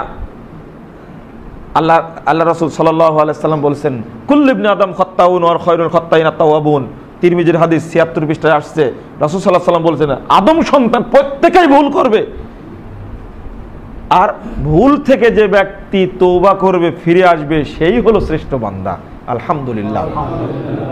তাহলে আল্লাহ বলছেন ৪৮ নম্বর, ফামান তাবা ওয়া আমানা ওয়া আসলাহা, যে ব্যক্তি তওবা করলো, ঈমান আনলো এবং সংশোধন করে নিল, ওয়া আনা তাওয়াবুর রহিম, আল্লাহ বলছেন আমি তওবা কবুলকারী এবং আমি হলাম দয়ালু, আল্লাহ তার উপরে দয়া করবেন।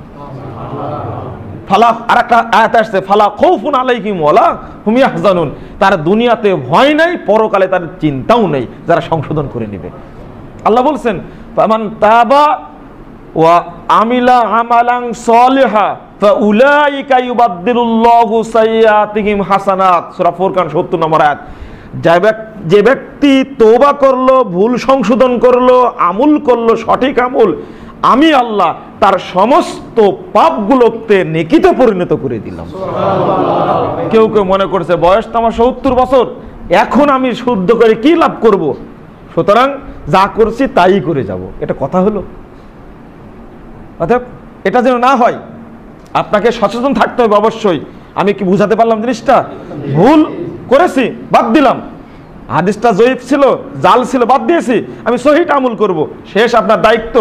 তাহলে এতদিন যে ভুলটা করেছেন, একজন বড় আলেমের কথা বলেই যে যতগুলো কথায় আমি বেশি খুশি হয়েছি, তার মধ্যে দুইটা কথা হলো এই যে বলছেন যে সালাত দুনিয়াবী জীবনে প্রভাব ফেলতে পারবে না, ওই সালাত কিয়ামতের মাঠে কোনো উপকার করতে পারবে না। এই কথায় বেশি খুশি হয়েছি। আর একটা কথায় খুশি হয়েছি যে ভুল আমল করে কেউ যদি শেষ বয়সে গিয়েও সংশোধন করে নেয়, সমস্ত ভুলগুলো আল্লাহ নেকিতে পরিণত করে দেবে। এটা বেশি খুশি হয়েছি।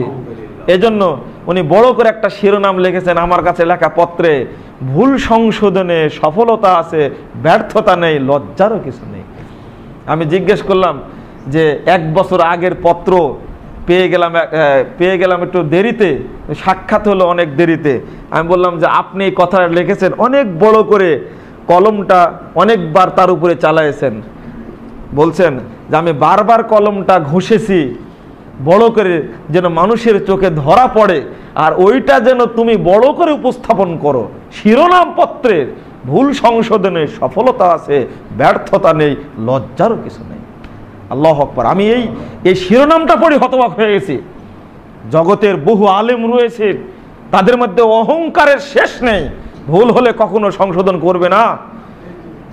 কিন্তু এত বড় আলেম বাংলাদেশের, পৃথিবীর যত দেশে তিনি গেছেন, আমার বিশ্বাস বাংলাদেশের অন্য কোনো ব্যক্তি যে যত বড় মন্ত্রী হোক অত দেশে যায়নি, এবং যতবার গেছেন আল্লাহ তার উপরে রহম করুক। আল্লাহ আমিন। আমি এখানে আরেকটা, অর্থাৎ ভুল যদি হয়ে যায় সংশোধন করে নেবেন, পারবেন না ইনশাআল্লাহ। ৪ নম্বরটা হলো এই, যদি খুঁটিনাটি বলে সুন্নাতকে অবজ্ঞা করবেন না, খবরদার। সুন্নাতকে খুঁটিনাটি বলতে পারবেন আপনি? কেন বললেন এটা? সুন্নাত খুঁটিনাটি অসম্ভব হতেই পারে না। যেমন একটা সুন্নাত রাসূলুল্লাহ সাল্লাল্লাহু আলাইহি সাল্লাম বলছেন, আমি একটা সুন্নাত মেনে যাব, কেউ মানে না বাংলাদেশে, আমি মানব, তাহলে ফজিলত পাওয়া যাবে কেমন? যে ব্যক্তি পায়ের সঙ্গে পা মিলিয়ে সালাতে দাঁড়ালো, রাসূলুল্লাহ সাল্লাল্লাহু আলাইহি ওয়াসাল্লাম বলেছেন, মান সাদ্দা ফুরজাতান ফি সাফিন বানাল্লাহু রাফাল্লাহু লাহু দারাজাতান ওয়া বানাল্লাহু লাহু বাইতান ফিল জান্নাহ। যে ব্যক্তি কাতারের মাঝে ফাঁক বন্ধ করে দাঁড়ালো, ওই ব্যক্তির মর্যাদা আল্লাহ বৃদ্ধি করে দিলেন এবং তার জন্য জান্নাতে ঘর তৈরি করলেন একটি। আমি এই ফজিলত পেলাম 5797 নম্বর হাদিস, এটা তাবরানী কাবিরের মধ্যে আসছে হাদিসটি।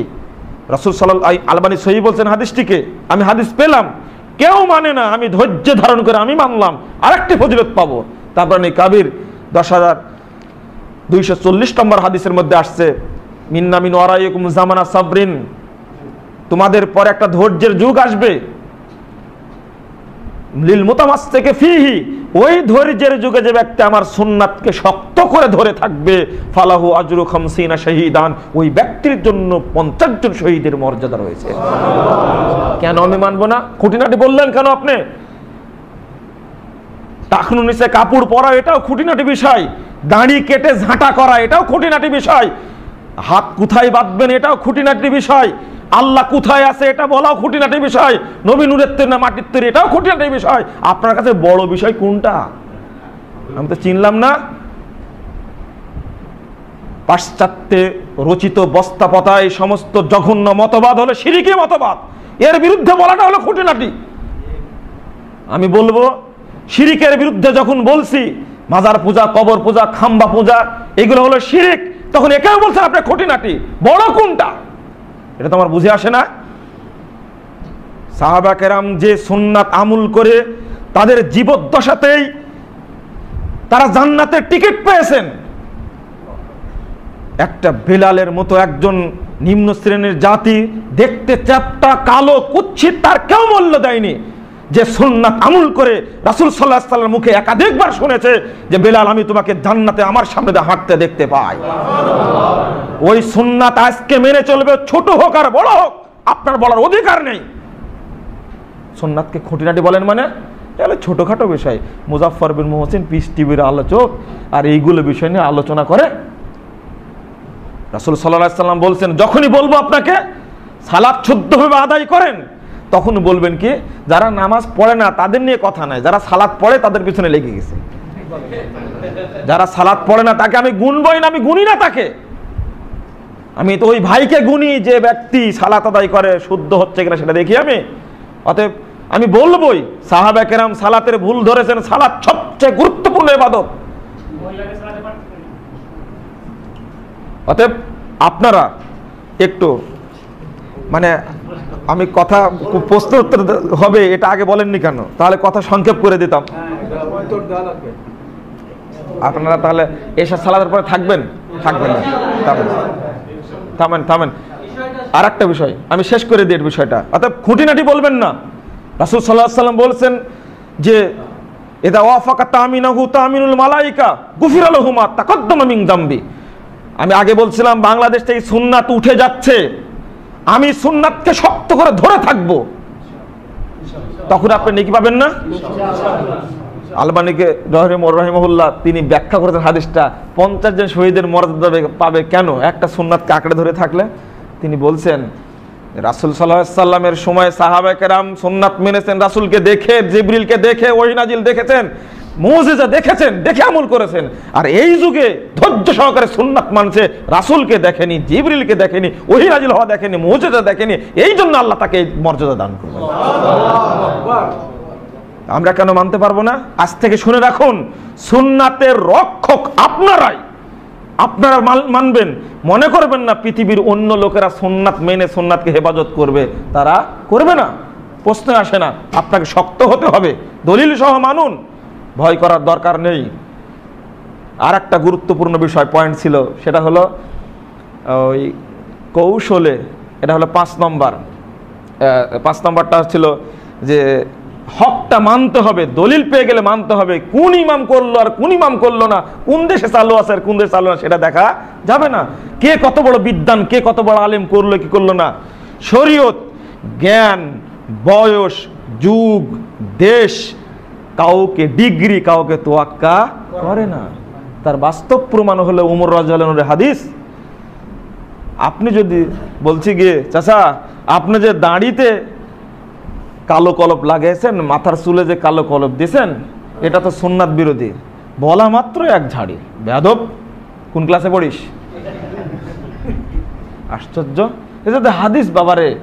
বলছেন দা আমি দিল্লি পড়া আর আমার কাছে এসে হাদিস বলছিস। ওই ছেলেটার কোনো দোষ ছিল? জিজ্ঞেস করছো বাবা এটা তুমি হাদিস পেয়েছো কিনা, যখন এরকম জিজ্ঞাসাবাদ ছিল না, হাদিস পেয়েছো? বরং না, ভাষায় আলাদা। আমি তো কামেল পাস, 3 বার কামেল পাস করেছি। আশ্চর্য কথাবার্তা না, এটা বলার সুযোগ নেই। এটা আপনার ওই ছেলের মর্যাদা না, এই মর্যাদা হলো হাদিসের। আপনি ঝাড়ি মারলেন কাকে? ছেলেটার তো কথা বলবেন আপনার সামনে, আপনি দাঁড়িতে কলব দিয়ে মারা গেলেন, জীবনে জান্নাত পাবেন না। অত সহজ? হ্যাঁ, আবু দাউদের 4212 নম্বর হাদিসটা খুলেন, আপনি ঘাড়ে চেড়ে বাড়িতে নিয়ে যেতে পারবেন না। আল্লাহ রাসূল সাল্লাল্লাহু আলাইহি ওয়াসাল্লাম বলছেন, শেষ জামানার লোকেরা দাঁড়িতে এবং চুলে কালো কলব দিবে, মনে রেখো কবুতরের বুকের মতো চিকচিক করবে, ও যুবক সাজতে চাইবে। আল্লাহ রাসূল বলছেন, লা ইয়াজিদুনা রায়হাতাল জান্নাহ, তারা জান্নাতের সুগন্ধিও পাবে না। হাদিস তো সহি, আপনি যাবেন কোথায়? হুজুর তো একটা ধমক দেব বের করে দিল, এটা তো হাদিস। এখন যদি আপনাকে বলি যে জ্ঞান বয়স বিষয় না, বলুন ওমর রাদিয়াল্লাহু আনহুর মতন জ্ঞানী ব্যক্তি সাহাবাদের মধ্যে কেউ ছিলেন? কেউ ছিলেন না।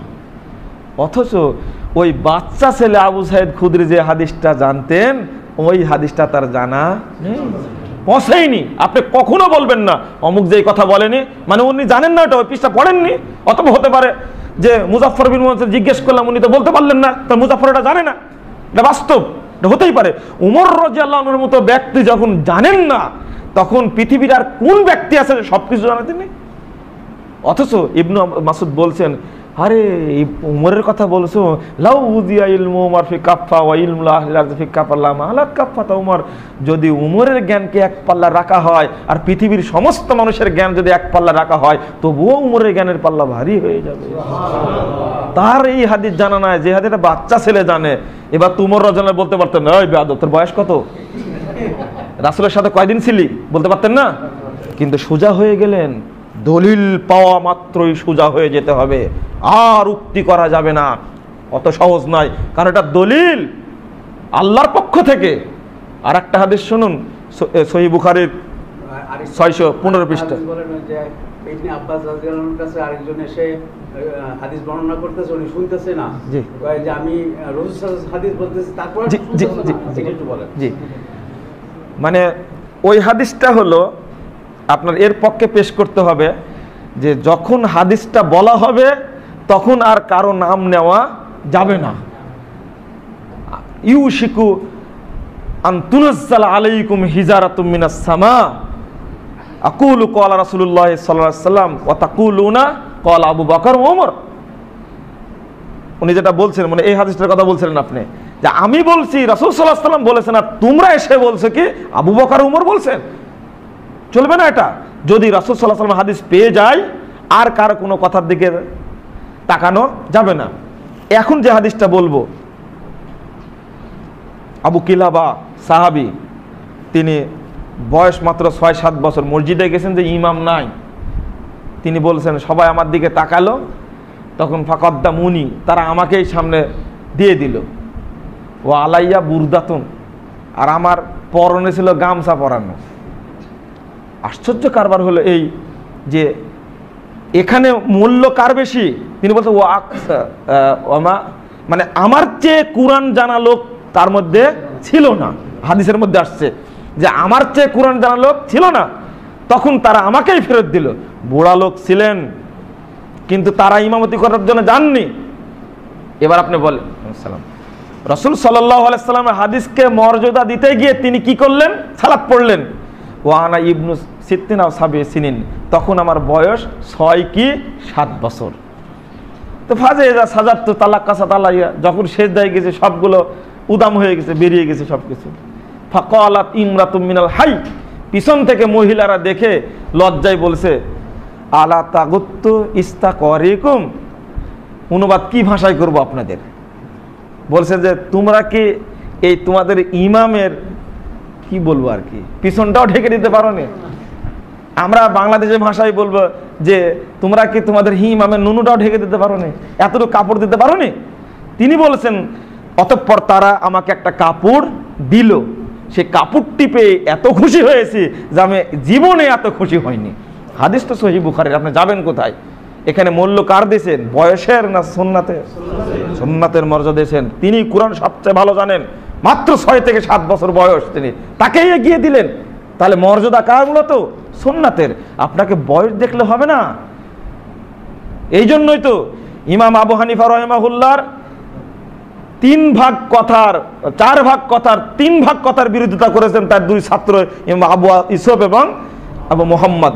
সারে বেকার ভূমিকা 12 পৃষ্ঠা খুলে দেখেন, এখানে আব্দুস সাত্তার সাহেব, শেখ আব্দুস সাত্তার, তিনি আলোচনা করতে গিয়ে বলছেন, ওই যে ইমাম আবু হানিফা বললেন আমার কোনো কথা কারোর জন্য গ্রহণীয় নয় যতক্ষণ দলিল না পাবে, এই কথা থাকার কারণে ইমাম আবু ইউসুফ এবং ইমাম মোহাম্মদ তার 4 ভাগের 3 ভাগ কথার বিরোধিতা করেছেন।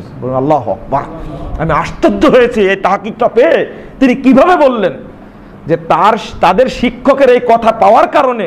তাহলে এবার বলুন, ইমাম আবু হানিফা বড় না ইমাম মোহাম্মদ ইমাম আবু ইউসুফ বড়? ইমাম আবু বড় না? তাহলে ইমাম আবু হানিফার কথাগুলো কাটছাঁট করে দিলেন তার 2 ছাত্র, আমরা তো মানছি ওইটাই। তাহলে বড়ই যদি বয়সে বড়ই যদি প্রমাণ হয়, আর একটা কথা চালু আছে, ইমাম বুখারী বড় না ইমাম আবু হানিফা বড়? নিয়ে নেবেন, জবাব কি দিবেন? বড় ছোটর মাপ আছে এখানে? আম্মার রাদিয়াল্লাহু আনহু ছোট মানুষ, উমর রাদিয়াল্লাহু আনহু, এই আলোচনা অনেক লম্বা আলোচনা। আমি 6 ঘন্টার আলোচনায় আমি 1 ঘন্টা সারতে চাইলে হবে? তা তো হবে না। আর একটা শেষ আলোচনা, কৌশল করবেন না কেউ। কৌশল করলে খুব মানে বিপদে পড়তে হবে। কৌশল করেই তো বিপদে পড়েছিল দাউদ আলাইহিস সালামের উম্মত, বিপদে পড়েনি? সূরা বাকারা 65 নম্বর আয়াতটা খুলুন, সূরা মায়েদা 60 নম্বর আয়াতটা খুলুন। আল্লাহ তাদের উপরে এমন বিপদ দিল কৌশল করে, যখন শনিবারে মাছ ধরা নিষেধ, ওরা করলো কি, যখন কোরআন শুনতে আসে মাছগুলো তখন বাদ দিয়ে দেয়, মাছ আর যেতে পারে না। ধরলো কি বারে? রবিবারে। কত বদের বদ দেখছেন না? এরা তাদের কৌশল। আল্লাহ সহ্য করলেন না, যুবকগুলোকে সব বানর বানা দিয়েছে, আর বুড়াগুলো সব মানে শুয়োর বানা দিয়েছে একবারে। আল্লাহ এক রাত্রিতে সবগুলো পরিবর্তন। দাউদ আলাইহিস সালামকে বললে তোমরা ফিরে যাও। অতএব আজকের যুগে শরীয়তকে গোপন করা হচ্ছে, কৌশল করে মানুষের সামনে উপস্থাপন করা হচ্ছে। আল্লাহ তুমি তাদের উপর রহম করো। আল্লাহ বাঁচতে পারবেন না অবশ্যই। সহিহ বুখারীর দার্স দিচ্ছেন, ক্বালা রাসূলুল্লাহ সাল্লাল্লাহু আলাইহি সাল্লাম, ক্বালা রাসূলুল্লাহ সাল্লাল্লাহু আলাইহি সাল্লাম বারবার বলছেন। আর খতমে বুখারীর অনুষ্ঠান করে 1 বছর রুজি সংগ্রহ করছেন মাদ্রাসার জন্য, আর সারা বছর ইমাম বুখারীর বিরুদ্ধে গালিগালাজ করা হয়। এক ছাত্র, ট্যালেন্টফুল ছাত্র, রাগে দাঁড়িয়ে গিয়ে বলছেন যে সারা বছর সহিহ বুখারী পড়ানো হয় আর গালিগালাজ করা হয় ইমাম বুখারীকে, ওই বুখারীর খতম করেই আপনারা মাদ্রাসার বিশাল অনুষ্ঠান করেন, তাহলে আপনারা এটা বাদ দেন। প্রসিদ্ধ এক মাদ্রাসা থেকে বেরিয়ে চলে আসছে, আমি পড়বই না, মানে শ্রদ্ধা শেষ হয়ে গেছে। অথচ বলা হয় আসাহুল কুতুবে বাদা কিতাবিল্লাহ সহিহুল বুখারী, কিতাবের পরে সবচেয়ে সহিহ কিতাব কোনটা? বুখারী। শেষ করে দিই, তাই না? তো ঠিক আছে, কৌশল আপনারা করবেন না। হাদিস পেয়ে গেছেন, কৌশল অনেক ব্যাখ্যা ছিল, ব্যাখ্যাটা পরে দেব, সময়টা শেষ করে ফেলেছি আমি। বইয়ের মধ্যে কিছু প্রশ্ন আছে বলতে চাচ্ছেন, ঠিক আছে ইনশাল্লাহ, সমস্যা নাই। আমি আপনাদের সংক্ষেপে সালাতের পরে উত্তরটা দিব, থাকবেন তো ইনশাল্লাহ? একেবারে সংক্ষেপে বলবো ইনশাল্লাহ। তবে শেষে বলার ছিল যে শরীয়ত অনুসরণের মূলনীতি, এটা না শেষ করে দিই। শরীয়ত অনুসরণের মূলনীতি যে 6টা বললাম আপনাদের কাছে সংক্ষেপে, আপনারা যথাযথভাবে মূল্যায়ন করার চেষ্টা করবেন। আর ওইটা সংক্ষেপে লিখছি আমি, জাল হাদিসের কবর রাসূলুল্লাহ সাল্লাল্লাহু আলাইহি ওয়াসাল্লাম, এই বইয়ের ভূমিকাটা আছে, আপনারা একটু দেখে নিন। এটা বিস্তারিত বললাম, সেখানে সংক্ষেপে দেওয়া আছে। আল্লাহ আমাদেরকে কবুল করুন, আল্লাহুম্মা আমিন। জি জি, আর চেষ্টা করবেন ইনশাআল্লাহ, চেষ্টা করবেন। জাযাকুমুল্লাহ। পিস টিভিতেও আছে আমার এই আলোচনাটা, আপনারা শুনতে পারবেন। জাযাকুমুল্লাহ খায়রান। আল্লাহ আমাদের বৈঠককে কবুল করে নিন, আল্লাহুম্মা আমিন। সুবহানাকাল্লাহুম্মা ওয়া বিহামদিকা আশহাদু আল্লা ইলাহা ইল্লা আনতা আস্তাগফিরুকা ওয়া আতুবু ইলাইকা।